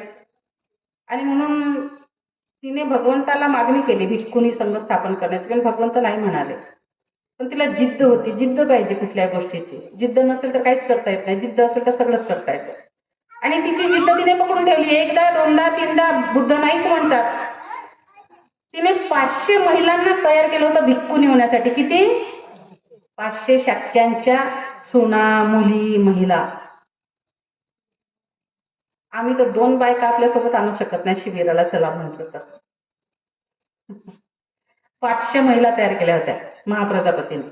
आणि त्या 500 महिलांना सांगितलं की जर आता भगवंताने नाही म्हटलं तरी आपण केशवपन करून शिवर परिधान करूया, एवढी तयारी त्याची. पण नाहीच म्हणाले भगवंत. पण आनंदाने एक शक्कल लढवली, युक्तिवाद केला बुद्धाशी. आणि त्या युक्तिवादामध्ये स्त्रियांचा जो भगवंत आदर करत होते, सन्मान करत होते, त्यामुळे भिक्खुनी संघ पुढे स्थापन झाला आणि त्याला कारणीभूत ठरल्या महाप्रजापती गौतमी. आणि म्हणून त्यांचं भिक्खुनी संघामध्ये श्रेष्ठ स्थान आहे. त्यांच्यासोबतच त्यांच्या सुनबाई पण होती, यशोधरा. आता बघा, एका राजकुमाराची पत्नी होती, पण सिद्धार्थाने ज्या दिवशी गृहत्याग केला, अंगावरचे भरजरी वस्त्र काढले, अलंकार काढले, त्या दिवसापासून यशोधरेने साधे वस्त्र परत परिधान करणं सुरू केलं. ती मऊ बिछाण्यावर झोपली नाही, चांदी सोन्याच्या पात्रात जेवण केलं नाही, मातीच्या पात्रामध्ये जेवण करत होती. म्हणजे नवऱ्याचा जेवढा त्याग तेवढ्याच घरात बायकोचा त्याग. आणि त्यातून सिद्धार्थ पुढे अशा प्रकारे बुद्ध झाले. आणि मग महाप्रजापती गौतमी जर भिक्खुनी होत आहे ते यशोधरा, कारण की यशोधरेला ह्या देवदत्ताने एवढा त्रास दिला, छळलं तिला, खूप छळलं. पण तिची निष्ठा, नवऱ्याप्रती असणारी निष्ठा, ती निष्ठा तिने कायम ठेवली. आणि म्हणून महाप्रजापतीने जेव्हा भिक्खुनी होण्याचा निर्णय घेतला, त्या संघामध्ये यशोधरेने सुद्धा भिक्खुनी होण्याचा निर्णय घेऊन ती महाप्रजापती गौतमी सोबत गेली. आणि महाप्रजापती जेव्हा भिक्खुनी झाली, त्या संघाबरोबर यशोधरा सुद्धा भिक्खुनी झाली. बघा, हजारो वर्षाचा काळ आहे यशोधरा आणि रमाईमध्ये, पण दोघींचाही त्याग एकसारखा आहे, बिलकुल दोघींचे. जसं भगवान बुद्ध आणि बाबासाहेबांच्या जीवनाचं जर आपण पाहत गेलो, एक एक एक एक जुळणी करत गेलो तुलनात्मक, तर बाबासाहेब आणि बुद्ध दोघांचे जीवन सारखं आहे. त्याचप्रमाणे यशोधरा आणि रमाई. तर आता विषय काढलाच आहे. तर एका कवीने ह्या दोघींच्या तुलनात्मक जे काही गीत रचलेलं आहे, तर या दोघींचा एक त्याग कसा सारखा आहे ते सांगतात ते त्याच्यामध्ये. तर ते त्याच्यामध्ये काय सांगतात बघा. एक यशोधरा एक रमाई, त्यागास त्यांच्या सीमा नाही, झाल्या अजरा अमर त्या या भूमीवर, झाल्या अजरा अमर त्या या भूमीवर. एक राणी गौतमाची एक राणी भीमाची, एक राणी गौतमाची एक राणी भीमाची. तर यशोधरेच्या त्यागामुळे सिद्धार्थ घडले आणि रमाईच्या त्यागातून बाबासाहेब घडले. म्हणून कवी म्हणतात, यशोधरेच्या त्यागापायी गौतम झाले बुद्ध, रमामुळे जिंकले भीमाने जातीयतेचे युद्ध. एकीने काढिले डोईचे केस, भिक्कुनी झाले ना, दुजीने साहून रोज उपवास, झाल्या अजरा अमर त्या या भूमीवर. एक राणी गौतमाची एक राणी भीमाची, एक राणी गौतमाची एक राणी भीमाची. यशोधरेच्या समोर सगळ्या प्रकारचं सुख समास होतं, सर्व प्रकारचे सुख साधन होते, पण ती त्याच्यात रमली नाही. रमाईने कधीच बाबासाहेबांकडे कुठल्या गोष्टीची मागणी केली नाही. दोघींचे सारखं. म्हणून कवी म्हणतात, प्रलोभनाने ना वाट अडवली यशोधरेने धन्याची, जीवापल्याड जपली रमाई पोत ही मनाची. एक होती निर्मळ मनाची, एक नव्हती लोभी धनाची, झाल्या अजरा अमर त्या या भूमीवर. एक राणी गौतमाची एक राणी भीमाची. आणि म्हणून दोघींचाही त्याच पद्धतीचा आहे. आणि यशोधरा शेवटी भिक्कुनी होते, कारण की देवदत्ताने तिला जो काही त्रास दिला, तिच्या चारित्र्य हनन करण्याचा प्रयत्न केला, पण ती आपलं शील जपली, आपलं चारित्र्य जपली आणि एक निष्ठेने जीवन जगली. एवढा त्याग तिने केला. त्यानंतर अनेक अशा भिक्कुनी होऊन गेलेल्या आहेत, अनेक अशा उपासिका होऊन गेलेल्या आहेत की ज्यांची नावं आपल्याला मला सुद्धा माहित नाही. म्हणजे मी वाचन करत असताना मला सुद्धा माहित नाहीत एवढ्यात. त्याच्यातल्या मोजक्या आपल्याला काय माहिती, जसं किस्सा गौतमी तुम्ही भिक्खूंकडून कधी ना कधी ऐकली असेल, तुम्ही आम्रपाली ऐकली असेल. त्याचप्रमाणे रूपनंदा म्हणजे सिद्धार्थाची बहीण. त्यानंतर राजा बिंबिसाराची पत्नी खेमा. अशा खूप होऊन गेल्या. आता या सगळ्यांबद्दल मी जर सांगत बसेल तर मग माझा पूर्ण वेळ याच्यातच जाईल, नाही का.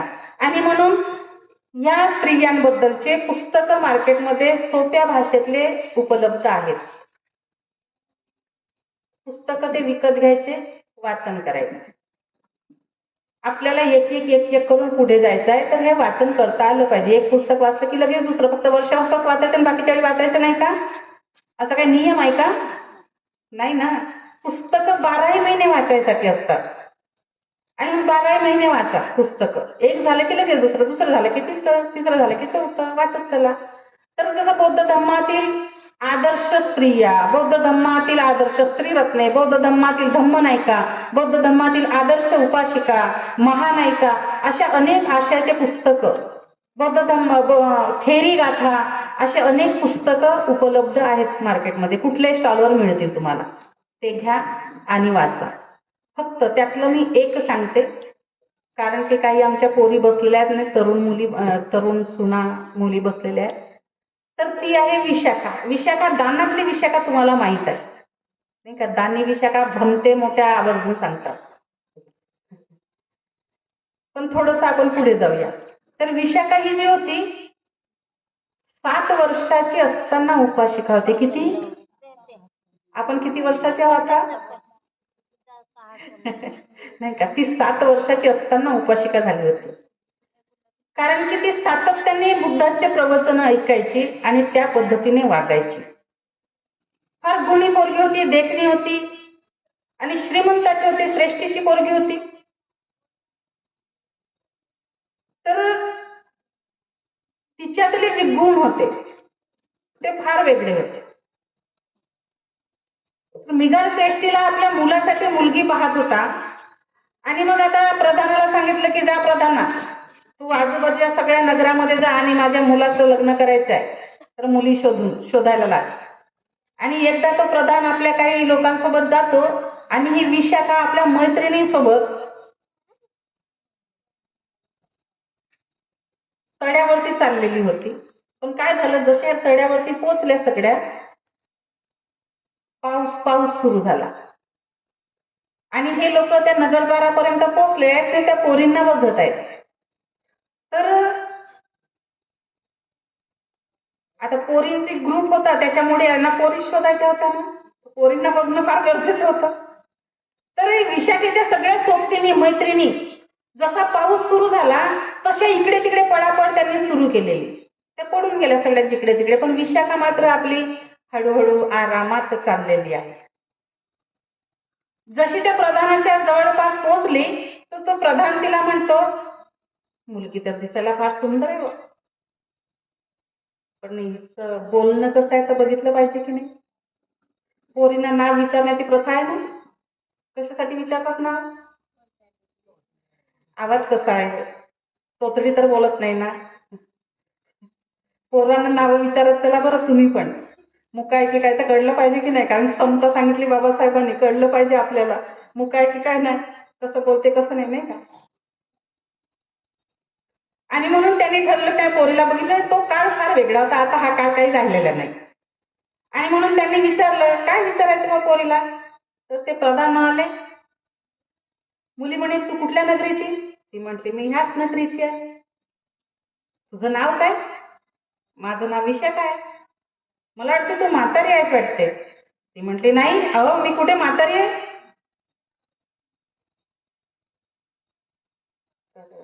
नाही, तुला म्हातारी ह्यासाठी म्हटलं की सगळ्या तुझ्या मैत्रिणी कधीच्याच पडून गेल्या पावसापासून वाचण्यासाठी, आणि तू हळूहळू चालली की नाही म्हाताऱ्या बायासारखी, म्हणून म्हटलं. विशाखा म्हणाली, बघा काळ कसा होता तो. विशाखा त्यावेळी उत्तर देते, मी यासाठी हळूहळू चाललेली आहे की अविवाहित मुलगी म्हणजे बाजारात ठेवलेली, विक्रीसाठी ठेवलेली वस्तू. आणि म्हणून कुठलाही खरेदी करणारा व्यक्ती वस्तू चांगली पाहून खरेदी करतो, तुटलेली फुटलेली खरेदी करत. आणि म्हणून कपडे भिजले तर अनेक कपडे घालता येतील, ओलं झालं तर, पण हातपाय तुटले तर. आणि म्हणून मी आरामात चाललेली आहे. बापरे, म्हणजे पोरगी तर फारच तत्वज्ञानी आहे वाटते. म्हणजे कोण किती हुशार आहे त्यांच्या बोलण्याच्या प्रक्रियेतून कळते. आणि मग श्रेष्ठीला सांगितलं प्रधानाने की अशी अशी मुलगी आहे, आणि तर म्हणे मग लग्नाचं सगळं ठरलं. आणि त्या लग्नाच्या सोहळ्याचं एवढं वर्णन आहे की एक ती विशाखा 3 तास सांगावं लागतं, तर मी 3 तास सांगणार नाही, थोडंसं 5-10 मिनिटामध्ये. तर लग्न ठरलं आणि मग ते लग्नासाठी असं म्हणतात, लेखक लिहितात की 3 महिने ते लग्नाचं वरात तिच्या वडिलांनी घरी पोचलं. कारण की तिच्यासाठी जो बनवायला टाकलेला हार होता ना, तो हार तयार झाला नव्हता लग्नापर्यंत. आणि तो हार तिला घातल्याशिवाय त्यांना पाठवायची नव्हती मुलगी. आणि म्हणून तोपर्यंत त्यांनी सगळं वराड घरी पोचलं म्हणे. आणि मग तो अलंकार तयार झाला, त्याला बनवायला 500 कारागीर लागले. किती? भारी वर्णन आहे त्याही प्रसंगाचं. आणि मग तो अलंकार तिने घातला आणि तिची पाठवणी केली. तर असं म्हणते की लोक विशाखेला कोणी बघत नव्हते, फक्त तिचा हारच बघत होते. एवढा चकाकत होता, एवढा सुंदर हार बनवला गेला होता. आणि मग विशाखा गेली सासरी. एवढं सगळं झाल्यावर सासरी गेली, पण तिच्या सासऱ्यांचं जरा तिच्याकडे बारीक लक्ष होतं. तर काही गोष्टी अशा झाल्या की एक दिवस तिच्या सासऱ्याने तिला सांगितलं की ही मुलगी आम्हाला नाही पाहिजे सून. तिला म्हटले तू आम्हाला सून म्हणू नको, तू जा आपल्या घरी. विशाखा म्हटली फुकट आली नाही ना, अशीच जाणार नाही. नाही तर कसं असते, आमच्यातल्या बऱ्याचशा महिलांचं बरेचदा कसं असते, आता सुधारणा होत आहे, कोणी असं करत नाही, पण काही काही ठिकाणी होतात अशा गोष्टी. मला असंच म्हटलं, नाही राधा मी निघूनच जाते, नाही का. पण विशाखा म्हटली मी अशी जाणार नाही. या घरावरती, इथल्या लोकांवरती माझा अधिकार आहे. मी लग्न करून पाठवलं माझ्या वडिलांनी, मी अशीच जाणार नाही. आणि मग जायचं झालं तर माझा अपराध तुम्हाला सिद्ध करावा लागेल, मी का जायचं ते. तिच्या वडिलांनी म्हणे पंच पाठवले होते त्यावेळेला की जर अशा काही गोष्टी झाल्या तर पंचामध्ये त्या गोष्टी आल्या पाहिजे, आणि पंच जर ते दोषी ठरवतील तरच ते दोष मानला जाईल, अन्यथा दोषमुक्त. आणि म्हणून हिच्याकडचे पंच आणि त्यांच्याकडचे पंच एकत्रित बोलावले, कारण पोरगी जात नाही म्हणते ना, तिला काढायचं आहे घराच्या बाहेर. तर पंच बोलवले श्रेष्ठीने आणि विशाखेला बोलवलं समोर. विशाखाने सगळ्यांच्या समोर सांगितलं माझा दोष सिद्ध झाला तर मी काही न म्हणता या घरातून निघून जाईल, पण आधी माझा दोष सिद्ध झाला पाहिजे. काय दोष आहे तो. तर मेघा श्रेष्ठी म्हणतो अहो म्हणे ही लग्न करून आली नाही का, तेव्हा तिच्या वडिलांनी हिच्या कानात काहीतरी सांगितलं म्हणून. पंच म्हणाले काय ग विशाखा, हे खरं आहे का. विशाखा म्हणाली हो, माझ्या वडिलांनी नक्कीच मला शिकवण दिलेली आहे. काय शिकवण दिलेली आहे तुझ्या वडिलांनी. म्हटले माझे वडील असं म्हणाले की घरचा अग्नी बाहेर न्यायचा नाही, बाहेरचा अग्नी घरात आणायचा नाही. म्हटले चांगली गोष्ट आहे, किती चांगली शिकवण दिली वडिलांनी. घरचा अग्नी बाहेर न्यायचा नाही म्हणजे काय, घरातल्या अशा काही गुपित गोष्टी असतील त्या लोकांना सांगायचे नाही, नाही तर भेटले चार मैत्री की बसलो सांगत आपलं रडगरानं. आणि बाहेरचे अशा काही गोष्टी असतील की त्या घरापर्यंत पोहोचू नयेत, त्या गोष्टी बाहेरच्या बाहेरच सोडून घरी यायचे. खूप सुंदर संस्कार दिले. पुन्हा काय तर नाही म्हणे हिच्या वडिलांनी अजून काहीतरी हिला सांगितलं. माझ्या वडिलांनी हे सांगितलं म्हणे की मोठ्यांची आधी जेवण करायची घरच्यांची, त्यांची झोपण्याची व्यवस्था करायची, त्यांचं सगळं झाल्यानंतर आपण जेवायचं, नंतर आपण झोपायचं. किती चांगले संस्कार आहेत पोरीचे. तिच्या वडिलांनी खूप चांगले संस्कार देऊन पाठवलं ना, यात काय वाईट आहे, तिचा काही दोष नाही. असे एका मागून एक गोष्टी झाल्या, त्यातून दोषमुक्त झाली. पण पुन्हा मेघा श्रेष्ठी म्हणते नाही नाही एवढंच नाही, पुन्हा आहे. मग काय आहे, नाही म्हणे ते मागे आल्यानंतर काही दिवसातच ही आपल्या खोलीतून मध्यरात्री निघून गेली होती. म्हणजे हिचं काहीतरी बाहेर लफडं होतं म्हणून ही निघून गेली ना. विशाखेला विचारलं हे खरं आहे का. विशाखा म्हणाली हो मी गेली होती त्या दिवशी, पण मी एकटी नव्हती, माझ्यासोबत माझी दासी होती. मग कुठे गेली होती, काय झालं होतं. तिने सांगितलं की त्या गौशाळेमध्ये एक गाय प्रसूत वेदनेने तळमळत होती, तिची प्रसूती होत नव्हती आणि म्हणून तिच्या त्या मुक्या जनावराला सोडवण्यासाठी मी गेली होती, तिची प्रसूती केली आणि नंतर मग मी पहाटे पहाटे माझ्या रूम मध्ये वापस आली. याला पुरावा काय म्हणे श्रेष्ठी, याला पुरावा ही दासी आहे. दाशीला विचारलं, दाशी म्हणाली बरोबर आहे, यांच्यासोबत मी होतो आणि हिने अतिशय सुंदर पद्धतीने त्या गायीची सोडवणूक केली. खूप चांगलं, एखाद्या मुक्या जनावराला वेदनेतून सोडवणं किती चांगलं कार्य केलं पोरीनं. गुणी सून मिळाली बा तुम्हाला. नाही नाही म्हणे असं कसं म्हणता म्हणे. मग अजून काय राहिलं.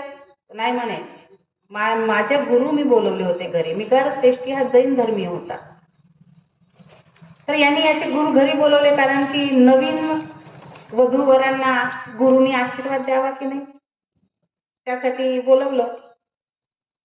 तर बोलवल्यानंतर गुरु आले, त्यांचे बसले. विशाखेला आवाज दिला मिघार श्रेष्ठींनी. विशाखा आली, पाहते, पाहिली तशीच पळाली. आज काय ना म्हणे, मी वंदन करणार नाही म्हणे. श्रेष्ठी म्हणतात ते बरं म्हणे, माझ्या गुरूंच्या समोर हिने माझा अपमान केला, 4 लोकांमध्ये माझी नाचक्की झाली ना, अपमान झाला की नाही, आणि म्हणून मला हे चालणार नाही. तिला विचारलं, हे खरं आहे का? ती म्हटली, हो, मी वंदन केलं नाही, त्याच्या मागचं कारण होतं हे, यांचे सगळे गुरु नग्न होते ना, परपुरुषाला नग्न अवस्थेत पाहण्याचे संस्कार माझ्यावर झाले नाही, म्हणून मी त्यांना वंदन केलेलं नाही. बरोबर आहे म्हणे, पोरीचं चुकलं तर नाही ना कुठे, त्याही दोषातून मुक्त झाली. पण नाही म्हणे, पुन्हा आहेच. मग काय? तर नाही म्हणे, एक दिवस एक भिक्खू म्हणे दारात आला होता, तर त्याला हिने सांगितलं, माझे सासरे शिळं अन्न खात आहेत, मी छान ताजं अन्न खात होतो म्हणे, आणि हिने शिळं अन्न सांगितलं म्हणे, म्हणजे लोकांच्या मध्ये ही माझी बदनामी करते ना. का ग विशाखा, असं म्हटले का तू? हो, मी असं म्हटलं, पण त्याच्या मागचं कारण काय आहे ते समजून घेणं गरजेचं आहे की नाही.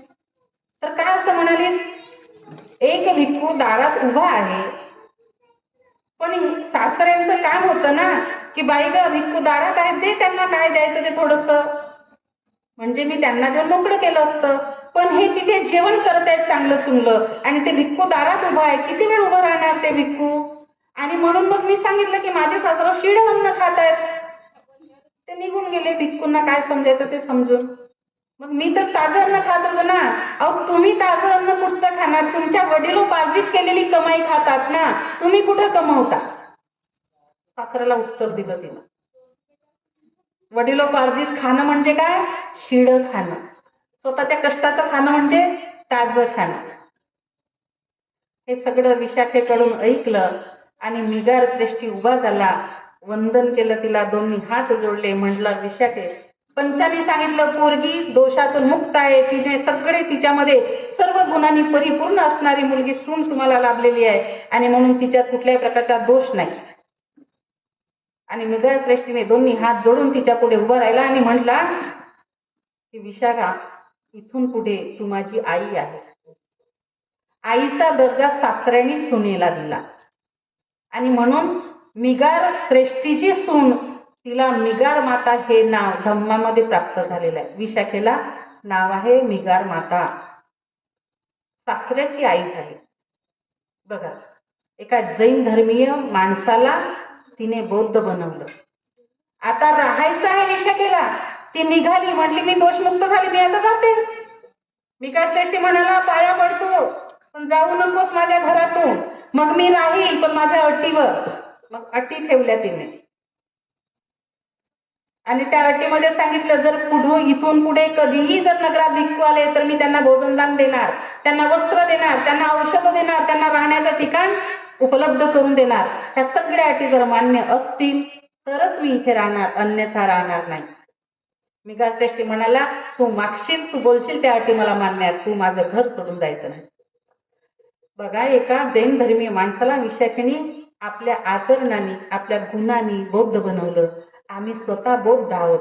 आम्ही आमच्या पोरांना 9 महिने पोटात वाढवतो, जन्म देतो, लहानाचं मोठं करतो. आम्ही आमच्या जन्म दिलेल्या पोराला बौद्ध बनवू शकत नाही. ही स्थिती आहे आपली. आणि म्हणून विशाखा पुढे, दानातली विशाखा सगळ्यांना माहित आहे, एवढं मोठं दान.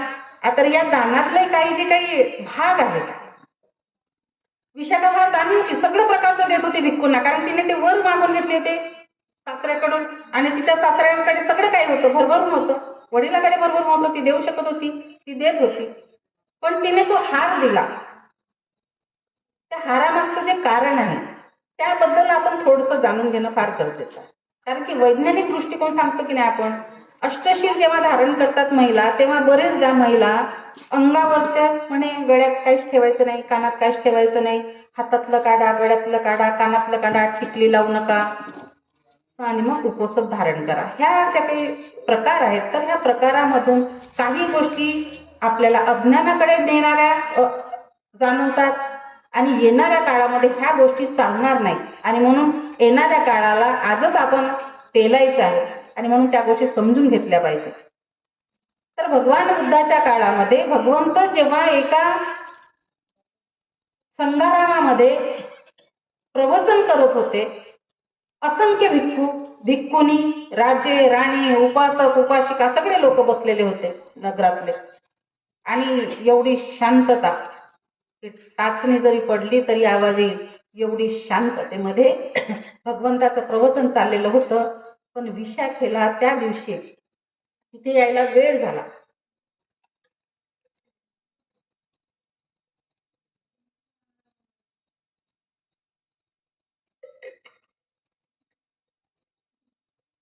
आणि ती घरून घाईघाईत आल्यामुळे, उशीर झाल्यामुळे तिच्या अंगावरचं जे तो हार होता तो हार घालूनच ती आली. पण उजेडाची वेळ होती, उन्हाची वेळ होती.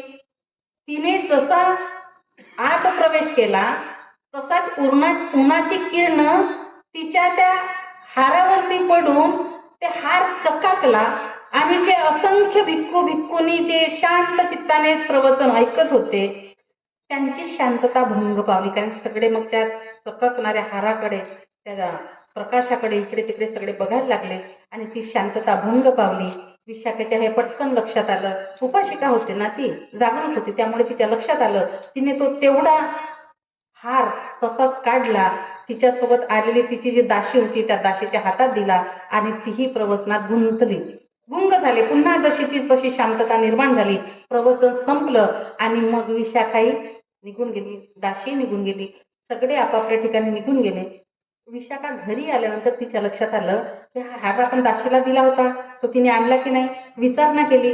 दासीने सांगितलं नाही महाराणी, मी पण विसरले आणायचं, ते प्रवचनामध्ये एवढं गुंतले होते की येताना माझ्या ते लक्षात राहिलं नाही. तर मी आत्ता जातो आणि घेऊन येतो. दासी म्हणाली, मी आत्ता जातो आणि संगारामधून हार घेऊन येतो. ती अगदी धावपळत निघत आहे. विशाखेने आवाज दिला आणि म्हणाली, थांब म्हणे. हार घेताना आणताना एक लक्षात ठेव की तो हार बनते आनंद तिथे राहतात, आनंदाने उचलला तर नाही ना, हे बघायचं. जर आनंदाने उचलला असेल तर तो हार घरी परत आणायचा नाही. ती गेली, बघते संगारामामध्ये इकडे तिकडे तिकडे तिकडे सगळीकडे बघत आहे. बनते आनंदाने तोपर्यंत ते संगाराम स्वच्छ करून घेतलं होतं आणि स्वच्छ करताना दिसलेला हार उचलून ठेवला होता. तर ती शोधत होती. बनते विचारतात, काय बघता आपण? तर नाही, महाराणीचा हार राहिलेला इथे.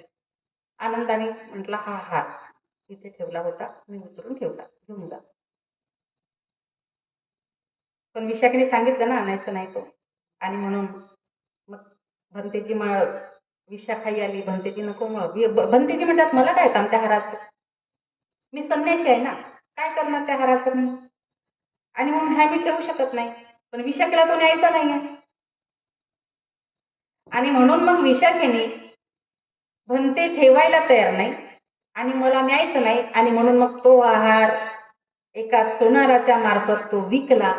त्याचे येणारे सगळेच्या सगळे पैसे, त्या पैशामध्ये पुन्हा एक संघाराम बांधला आणि तो संघाला दान केला.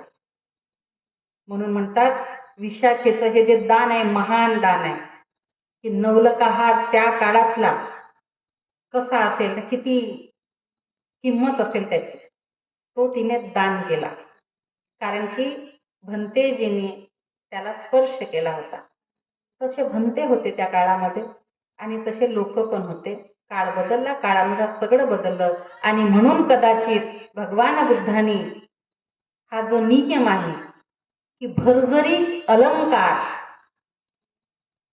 आभूषण धार्मिक कार्यात परिधान करून जाऊ नये, आणि त्याचा परिपाक असा की मग त्या शिलाशी जोडून विसुखदस्तनामा लागंद या शिलाशी जोडून आपल्याला भिक्खूंनी सांगितलं आणि मग आम्ही सगळं काढून ठेवतो. असं जर करत राहू तर येणाऱ्या काळामध्ये आमच्या मुलींपर्यंत हे सगळं जाणार नाही. कारण की आता हे सगळ्याच्या सगळ्या नोकऱ्या करणाऱ्या असतील, ऑफिसांमध्ये राहणाऱ्या, तर हे सगळं असं करून जाणार आहेत का? काळाबरोबर बऱ्याचशा गोष्टी बदलत असतात आणि म्हणून विज्ञाननिष्ठता आपल्यामध्ये असणं फार गरजेचं आहे. आणि म्हणून पण कुठल्याही धार्मिक कार्याला जाताना भारी भरकम कपडे दागिने असं करण्याची गरज आहे. ठीक आहे, तुम्ही नेहमी एक घालता का गड्यात, घाला. टिकली लावता का, असू द्या.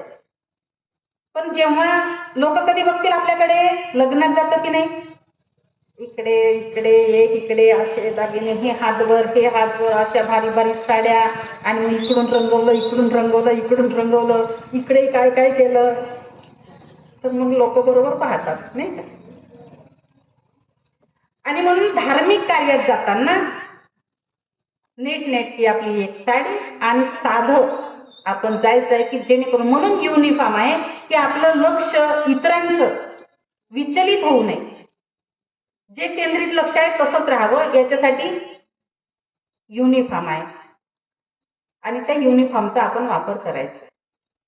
आणि म्हणून विशाखा ही जी आहे, तर विशाखेबद्दल, विशाखा ही एवढी महान उपासिका होऊन गेली धम्मामध्ये, तिचे गोडवे गाता गाता लेखक सुद्धा थकत नाही, एवढा इतिहास तिच्यावरती लिहिला गेलेला आहे. असं म्हणतात की विशाखा एवढं दान करत होती, म्हणजे दान हे जे आहे किती महत्वाचं आहे हे लक्षात घ्या. आणि म्हणून दान आपण करत राहिलं पाहिजे, कारण की दानाचा परिणाम फार सुंदर असतात. निसर्गाचा नियम काय आहे, निसर्ग आपल्याला खूप देतो, मग ते फक्त घ्यायचं काम करायचं का, की देत राहिलं पाहिजे. तर दान का द्यायचं, याच्या मागचं एक वैज्ञानिक कारण बघा कसं आहे ते. तर मी विशाखाचं कारण तर सांगते, पण वैज्ञानिक कारण कसं आहे. तुम्ही धान पेरले की नाही शेतामध्ये, एका धानाचा एक लोंब आला, त्याला किती धान आहेत, एका धानाला एक लोंब येते, त्याला एकच धान असते का. निसर्गाने काय केलेलं आहे किमया बघा ना, तुम्ही एक धान पेरलं तर एका धानाचा अख्खा एक लोंब असा झुकता आहे, मुठभर जर काढले तर तुमच्या मुठीत मावतात एवढे धान निघत आहेत, एवढं निसर्ग तुम्हाला भरभरून देत आहे. आणि तुम्ही त्या मोबदल्यात काहीच देत नसाल तर काय होईल, त्याचा उलट परिणाम मग तुमच्या प्रकृतीवर, तुमच्या मानसिकतेवर आणि तुमच्या आर्थिक सुद्धा परिणाम त्याच्यावरती होते. आणि म्हणून आपण जेवढे घेतो त्यातलं काहीतरी देत राहिलं पाहिजे. ज्या पद्धतीने देता त्या पद्धतीने द्या, पण द्या. म्हणून बाबासाहेब म्हटले, तुमच्या कमाईचा 20वा हिस्सा, 100 रुपये कमवता तर 5 रुपये इकडे द्या, 95 तुमचे. पण आम्ही तसं करत नाही, ते काम विशाखेने केलं. आणि म्हणून देत राहा. दानाचे खूप, असं म्हणतात विशाखेच्या दानाचा एवढा परिणाम होता की तिची सून तिच्या पुढे म्हातारी दिसत होती आणि ती तरुणच दिसत होती.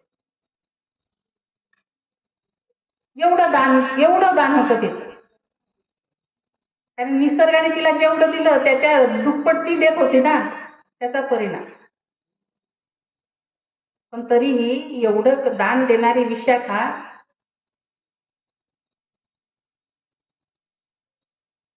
अनंत पदाला गेली नाही. पण भगवंता फार चिंता करायचे अशा लोकांची, जे जे लोक एवढं धम्मावरती निष्ठा ठेवायचे. आणि म्हणून भगवंताला वाटत होतं की ही उपासिका आपली अनंत पदाला गेली पाहिजे. आणि म्हणून विशाखाची नात एक मरण पावली. आता नात मरण पावली म्हटल्यानंतर किती मोठी गोष्ट झाली. तर विशाखेला एवढं म्हणजे दुःख झालं, एवढं दुःख झालं की दुःखाचं ते आकांत करत होती. आणि मग एक दिवस अगदी मध्यरात्रीला अंगावरती थंडगार पाणी, केस, असह्य वेदना तिला होत असतील, तर ते पूर्ण अंगावरती थंड पाणी ओतली. आणि तशीच, आता दुसरा माझ्याकडे उपाय काय आहे, मला भगवंताकडे गेलं पाहिजे, विचारलं पाहिजे, सांगितलं पाहिजे. आणि ती तशीच गेली भगवंताकडे. भगवंत तिला एकेरी नावाने म्हणायचे, विशाखे. भगवंताने बघितलं, विशाखे काय आहे हे, काय अवस्था करून घेतलीस तू. भगवंता, मी खूप दुःखी आहे, मी खूप कष्टी आहे. काय झालं. भगवंता, माझी नात गेली. भगवंत म्हणतात, विशाखे, अगं या नगरीमध्ये आतापर्यंत तुझ्या नातीच्या वयाच्या किती मुली मरण पावल्या. भगवंता, असंख्य मुली मरण पावल्या. मग जेव्हा असंख्य मुली मरण पावल्या तेव्हा तुला एवढं दुःख झालं का. नाही भगवंता. मग आता का. आता का. तू उपासिका आहेस ना, तू धम्म जाणतेस ना, तुला धम्म समजते ना, मग आता काय झालं. याचा अर्थ की तुझी तृष्णा अजूनही जशीच्या तशी आहे. आणि म्हणून तुला तुझ्या जीवनामध्ये हे सगळं करत असताना जर योग्य दिशेने चालायचं आहे तर ह्या तृष्णेतून आधी मुक्त हो. माणूस जन्माला आलेला मरणारच आहे. आणि म्हणून मेलेल्या माणसासाठी शोक करत बसणं हे मात्र चुकीचं कार्य आहे. ती मोह आहे, त्या मोहातून माणसाची सुटका झाली पाहिजे. आणि ती सुटका तुझी तू करून घे. मी तुझ्यासाठी आता इथून पुढे काही करू शकत नाही. विशाखेच्या लक्षात आलं की मी काय करत आहे, आणि तिच्या पटकन लक्षात आल्यामुळे तिला ते समजलं आणि ती तुर्तास ह्या सगळ्या मोहातून मुक्त झाली. आणि म्हणून आपण दान करत असू, धम्म आचरणात आणत असू, पण छोट्या छोट्या गोष्टी आपल्या हातून चुकून जातात आणि त्यातून मग आपल्याला जे मिळायचं, धम्माची जी प्राप्ती व्हायची ती होत नाही. आणि म्हणून आपण छोट्या छोट्या गोष्टीकडे पण लक्ष दिलं पाहिजे. दान अतिशय महत्वाचं आहे. बाबासाहेब म्हणाले, तुमच्या कमाईचा 20वा हिस्सा धम्म कार्याला, समाज कार्याला दान करा. कारण ही चळवळ जर उभी ठेवायची असेल तर दानाशिवाय राहणार आहे का? दानाशिवाय राहणार आहे का? कुणी एकटा चळवळ चालवणारा एकटा व्यक्ती एवढा पैसा खर्च करू शकतो का? एवढा तो धनाढ्य आहे का? नाही. आणि म्हणून आपण सगळ्यांनी आपापला थोडासा हिस्सा जर आपण देत गेलो तर ही चळवळ जिवंत राहील आणि आमच्या पुढच्या पिढीपर्यंत हे सगळं आम्हाला पोहोचवता येईल. आणि त्यासाठी आपण दान करत राहिलं पाहिजे. पण आम्हाला दान द्यायचं म्हटलं की नाही, आमच्या हातात आखड होतात. तुमचा प्रवेश अर्ज भरायचा आहे. पहिलं शिबिर लागलं होतं गोंदिया जिल्ह्यामध्ये, मला वाटते काय ते कुंभारटोली की काय, आमच्या मेश्राम सरांनी असंच केलं. अख्ख्या 200 बायका शिबिरात बसल्या. मी म्हटलं, सर खूप मेहनत घेतली त्या शिबिरासाठी. म्हणे, ताई प्रमाणपत्राबद्दल बोलूच नका. मी म्हटलं, काय झालं? काय झालं?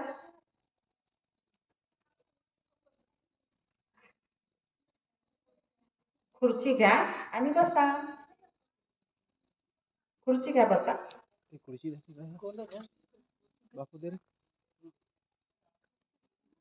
तर महिला पैशाच्या नाव घेतलं तर महिला शिबिरातच येणार नाही, म्हणून सांगूच नका. मी म्हटलं, जर असंच करत राहिलो तर तुमचंही काम बंद, आमचंही काम बंद, संस्थेचे काम बंद करावं लागेल.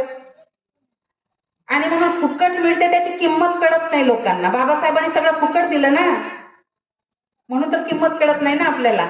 मेहनत करावी लागली असती तर किंमत कळाली असती. आणि म्हणून फुकट नाही घ्यायचं, काही ना काही द्यायचं. आणि मग तुम्हाला समारोपाच्या दिवशी प्रमाणपत्र मिळणार आहे, तुम्ही 10 दिवस उपासिका शिबिर पूर्ण केल्याचे. तर त्यासाठी प्रवेश अर्ज भरायचा आहे. ते प्रवेश अर्ज आहेत ना, ते प्रवेश अर्ज दादा देतील, तुम्ही भरून घ्यायचे. त्यासाठी प्रमाणपत्रासाठी 50 रुपये द्यायचे आहेत तुम्हाला. किती? आकड्यामध्ये लक्षात ठेवा. त्यानंतर तुम्ही शिबिर केलं, भारतीय बौद्ध महासभेच्या शिबिरात बसले, त्यासाठी तुम्हाला संस्थेचं सभासद बनायचं आहे. मग त्यासाठी काय करायचं आहे? 20 रुपयाची सभासद पावती फाडायची आहे. किती? 20. किती झाले आता? 70. एवढेच द्यायचे. 70 रुपये. पुन्हा आहेच बरं, संपलं नाही, अजून सांगते. तुम्हाला सगळ्यांना पांढऱ्या साड्यांवरचे फोटो काढायचे आहेत. कलरच्या चालणार नाही, कारण उपासिका कलरची चालेल का? नाही. तर उपासिकेचं प्रमाणपत्र घ्यायचं आहे, म्हणून पांढरी साडी. आता मग नाहीतर मग शेवटी याल, चालते ना मॅडम, घेऊन घ्या ना, माझी जुनी पुराणी आहे. तर मी चालून घेईल, पण समजा ते प्रमाणपत्र कुणी मागे पुढे पाहिलं तर म्हणेल, बाई अशा उपासिका राहतात का तुमच्या कलरच्या कपड्यात? नाही का? म्हणजे तुमची बदनामी आणि माझी बदनामी. मग कोण होती शिक्षिका? मेश्राम मॅडम. म्हणजे मेश्राम मॅडमला शिस्त राहिलीच नाही वाटते. म्हणजे असं तर आमचे कार्यकर्ते म्हणणार नाहीत म्हणा, 100% खात्री आहे याची. अगदी मुंबईपर्यंत चर्चा कोणी नेली तरी त्यांना माहिती आहे मी काय सांगते ते. आणि म्हणून फोटो काढायचे आहेत. तर फोटोला किती लागतील? आपल्याला 2च फोटो पाहिजे, तुमच्या 2 फोटो पाहिजे. तर फोटो काढायचे आहेत. आणि म्हणून हा जो काही एवढा खर्च आहे तो तुम्हाला करायचा आहे. तर ते 2 फोटोपैकी 1 फोटो तुमच्याकडेच येईल प्रमाणपत्राला लागून. प्रमाणपत्र तुमच्याकडे, म्हणजे तुमचा पैसा तुमच्याकडेच येणार आहे. फक्त तो रुपये इकडे राहतील, त्या मोबदल्यात कागद तुमच्याकडे येते. आहे की नाही? जे आहे ते खरं खरं सांगून टाकायचं, मोकळं व्हायचं. लपवून ठेवण्याची काही गरज नाही. प्रमाणपत्र घरी नेल्यानंतर छान व्यवस्थित लॅमिनेशन करून ठेवा. आमच्यासारखा व्यक्ती समजा प्रमाणपत्र पाहिल्यानंतर, नाही बा या घरामध्ये भारतीय बौद्ध महासभेचे शिबिर केलेले लोक आहेत, म्हणजे या घरात जर मुलगा आहे तर ह्या मुलाला आपण मुलगी देऊ शकतो, कारण धम्म जाणतात हे लोक, धम्माचं आचरण करतात. मुलगी आहे तर या घरातली मुलगी आपण मागू शकतो, कारण की हे धम्म प्रशिक्षण केलेले आहे, धम्माबद्दलचं ज्ञान आहे. आणि म्हणून तो प्रमाणपत्र असा गुंडाळून टाकून नाही द्यायचा कचऱ्यामध्ये, तर ठेवायचा लॅमिनेशन करून छान. आणि म्हणून दान आपण दिलं पाहिजे, आणि दान दिलं तर आपले कार्यक्रम यशस्वी होतात. तुम्ही दानी लोक आहात असं कळलेलं आहे मला, कारण 300-300 रुपये काढता म्हणे वर्गणी जयंतीच्या कार्यक्रमाला, जेवणाच्या कार्यक्रमाला. तर तुम्ही याही कार्यक्रमाला काढा अशी अपेक्षा आहे. पण आपलं दान देत असताना मनातून द्यायचं की मला द्यायचं आहे, आणि दान द्या विसरून जा, नाही का. आपण हिशोब मागतो ना, हिशोब. मंदिरामध्ये एवढं दान झालं कोणी हिशोब मागते का? पण आम्ही हिशोब मागतो. वर्गण्या झाल्या, कार्यक्रम झाला किंवा हिशोबाची मीटिंग कधी घेतली? मीटिंगला जात नाही. तुमच्यापैकी पण अर्ध्या जात नसतील, जाणाऱ्या मोठ्याच असतील. पण मग तिथं उभे राहिले की एकमेकीला हिशोब झाला का, किती उरले, किती गेले, सांगितलेच नाही, अमुकच नाही तमुकच नाही. जसे काही यांनी लाखो दिले, ते लाखो देणारे सोनं देतात, तिथे टाकतात मंदिरात. ते विचारत नाही आमच्या सोन्याचं काय केलं. ते घेऊन जाते पुजारी घरी आपले सोनं, आणि मग बायकोला काय काय करून द्यायचं करून देते तो. त्याचा कोणी हिशोब विचारत नाही, कुठला सरकार पण हिशोब घेत नाही. पण आम्ही थोडेसे देतो ना, 200, 1000, 500, त्याचा हिशोब घेतो. हिशोब घ्या, वाईट नाही त्यामध्ये काही. पारदर्शकता असली पाहिजे आणि नियम असला पाहिजे. पण त्याच्यासाठी भांडणं, तंटे, चुगल्या, चहाड्या करू नका, नाही का. म्हणून दान द्या. आपल्या दानाचा योग्य वापर होतो का बघा. होताना नसेल तर थोडं समजावून सांगा की नाही बाबा असं नाही, असं करा, एक चांगलं होईल. आणि म्हणून अशा पद्धतीने दान आपल्याला करता आलं पाहिजे, आणि ते दान तुम्ही कराल. तर स्त्रीरत्नामध्ये अशा अनेक होऊन गेल्या. कुंडलकेशी आहे, सुप्रिया आहे, आम्रपाली आहे, सुजाता आहे, पटाचार आहे, धम्मदिना आहे, अशा अनेक आहेत. आणि ह्या सगळ्यांचे चरित्र मी सांगत बसेल तर आपल्याकडे वेळ नाही, आणि म्हणून तुम्ही हे सगळं वाचायचं आहे. खूप होऊन गेले, एकापेक्षा एक होऊन गेलेले आहेत. ते सुप्रिया नावाची एवढी सेवाभाव होता तिच्यामध्ये, एवढी सेवाभाव होता की जिथे कुठे म्हणते असेल आजारी त्यांना सेवा द्यायची, त्यांना औषध आणून द्यायचे, त्यांना वैद्याकडे न्यायचं, स्वतः काय झाडपत्तीचं करून आणायचं. तिचा नवरा पण तिला खूप सपोर्ट करायचा. म्हणजे पती पत्नी एक विचारी असले पाहिजे, करत काहीतरी करता येते, आहे की नाही. मी एवढं फिरते, जर एक विचारी नसतो तर त्यांना धम्मच माहीत नसता तर साहेबांना कुठं गेली, काय करते 10-10 दिवस जाऊन, कोणते लोक असतात, मग फोटोज दाखव, झालं असतं की नाही असं. पण पारदर्शकता आहे, नात्यामध्ये विश्वास आहे, समज आहे, धम्म माहीत आहे, धम्माची जाण आहे, त्यामुळे असा प्रश्न उत्पन्न होतात का. तर सुप्रिया त्याच्या पत्नीने जे म्हटलं ते कुठे गेली तरी कधी विचारलं नाही, काय विचार नाही, अशा पद्धतीने तिला सपोर्ट करत होता. आणि ही त्या पद्धतीने, पण एवढं तिचं दान, एवढं तिचं सेवाभाव की एक भिक्खू आजारी पडला होता, आणि त्या वेळेला ती त्या भिक्खूकडे गेली. तिला माहित झालं की या विहारात भिक्खू एक आजारी आहे. तिथं गेली, बघितलं, भिक्खूंशी चर्चा केली, काय औषध घेतलं, काय केलं, काय नाही. तर त्यांनी सांगितलं मी अमुक अमुक औषधं घेतले पण फायदा काही होत नाहीये. पण कुणीतरी एक वैद्य आला आणि त्यांनी म्हटलं की तुम्ही मासाचा काढा प्या, म्हणजे तुमचा आजार बरा होईल. ती घरी आली, बघा सेवाभाव कसा होता तिचा. असला पाहिजे आपल्यामध्ये सेवाभाव. अनेक प्रकारची सेवा आपण करू शकतो, तसं नाही सुप्रियासारखा नाही करायचं आपल्याला. पण आपला सेवाभाव वेगळा असला पाहिजे ना, कुठल्याही पद्धतीचा, साधा सरळ. ती घरी आली, घरी नौकराला सांगितलं तू आज म्हणे नगरीमध्ये जा आणि जिथे कुठे मांस मिळेल तू घेऊन ये विकत. तिचा नौकर नगरीभर फिरला. काही काही दिवशी मांस खपत नाही ना मार्केटमध्ये, असेल असतात काही दिवस, श्रावण सोमवार राहतच नाही का तशासारखं. तर नौकर तो नगरीभर फिरला, मांस काही मिळालं नाही. घरी आला आणि सांगितलं सुप्रियाला की मालकीनबाई आज कुठेच मांस मिळाला नाही. आता मांस मिळालं नाही, पण भिक्खूला काढा द्यायचा आहे ना, बरा झाला पाहिजे ना भिक्खू. ती गेली आपल्या स्वयंपाक खोलीमध्ये, स्वयंपाक खोलीतला विडा घेतला, आपल्या मांडीचा मांस कापला, त्याचा काळा तयार केला आणि तो भिक्खूला नेऊन पोहोचवला. काय काय त्याग केलेला आहे त्या लोकांनी. आम्ही एवढं इथल्या इथं सोडू शकत नाही, थोडंसं 100 रुपयाची रोजी सोडू शकत नाही, 500 रुपयाचं एखादी काम सोडू शकत नाही. हा हा, तर विचार करू शकतो की नाही आपण, कल्पना करू शकतो की काय असेल ती, तो भाव काय असेल, ती भावना काय असेल. तर अशा अशा गोष्टी होऊन गेलेल्या आहेत धम्मामध्ये. आणि हे काही काय म्हणूया आपण, भाकड कथा नाही आहेत ह्या, भाकड कथा नाहीत, ह्या घडलेल्या का गोष्टी आहेत. आणि म्हणून धम्मामध्ये त्यांना एक नाव प्राप्त झालेलं, एक स्थान प्राप्त झालेलं आहे. आणि म्हणून आपल्याला एवढं सगळं नाही करता आलं तरी चालेल, पण आपण स्वतः पुरतं थोडासा सेवाभाव ठेवूया. आणि त्या सेवाभावातून आपल्याकडे कुणी आलं तर त्याला वेळेवर चहा द्या, पाणी द्या, मान सन्मान करा. आपले कार्यक्रम असतील तिथे सहभाग द्या, तिथे मदत करा. हा पण सेवाभावच आहे ना एक प्रकारचा.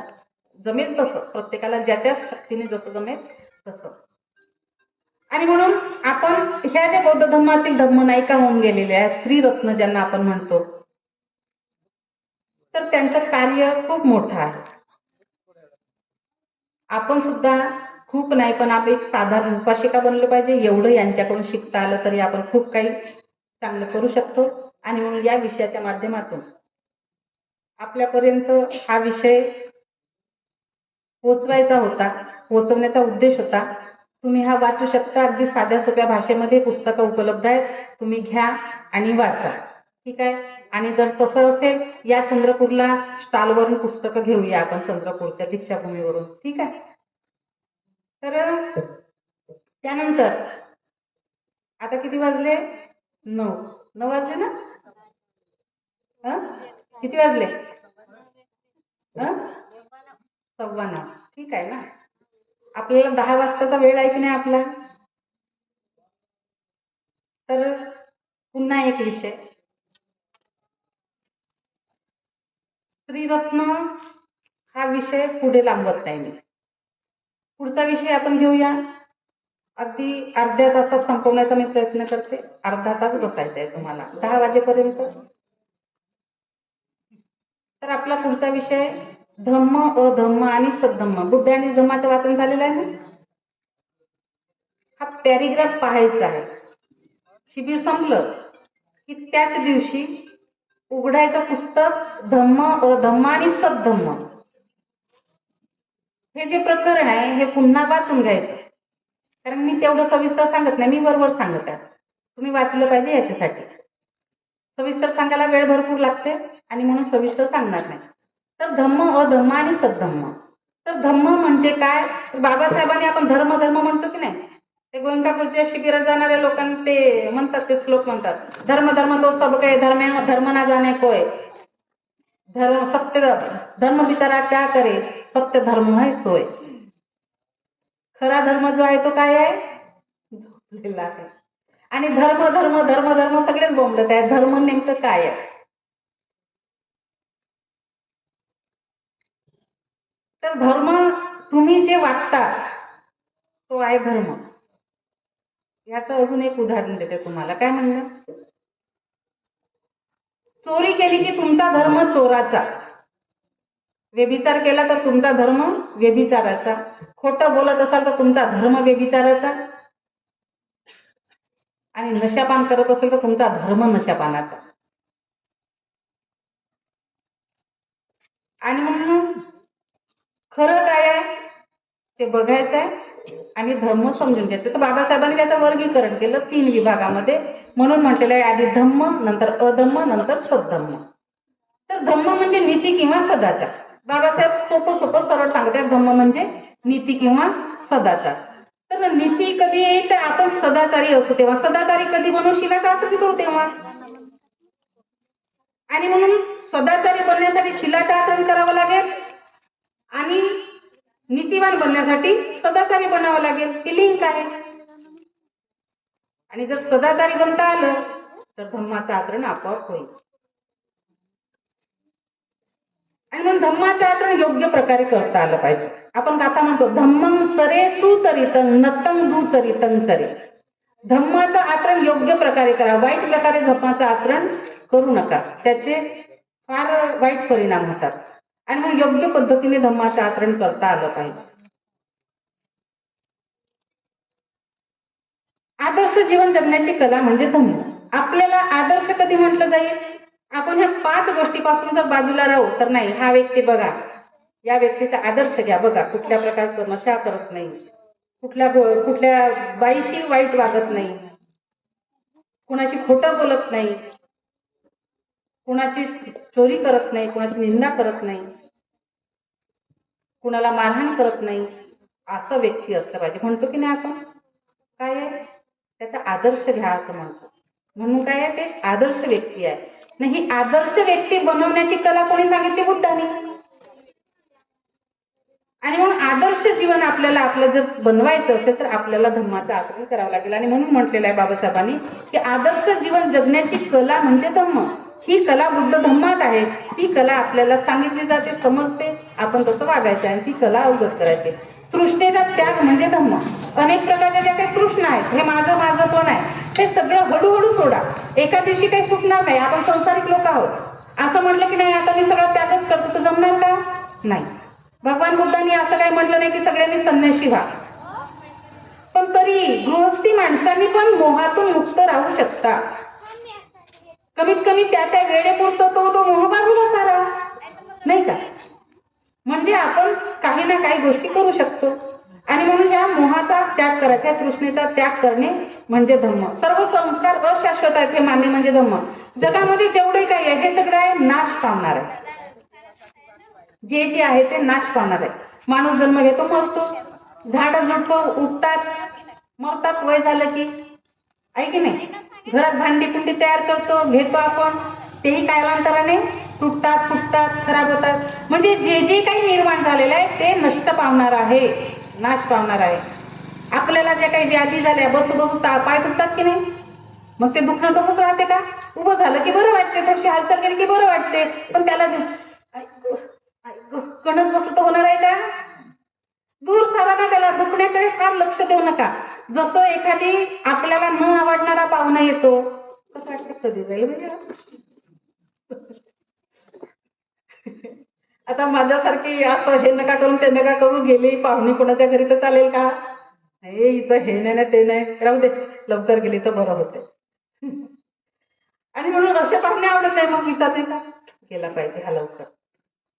तसंच हा जो पाहुणा आहे म्हणजे ह्या दुखणं जे आहे आपलं, हे न आवडणारा पाहुणा आहे. आणि म्हणून आला तसा जाईल ना, तो आला तसाच जाणार आहे, तो काही राहणार नाही फार फार काळ. म्हणून जास्त लक्ष देऊ नका त्याच्याकडे. जेवढं लक्ष द्याल तेवढं वाढते. लाड करा पाहुण्यांचे. आता चहा मिळाला, आता नाश्ता मिळाला, आता जेवणच करून जाणार,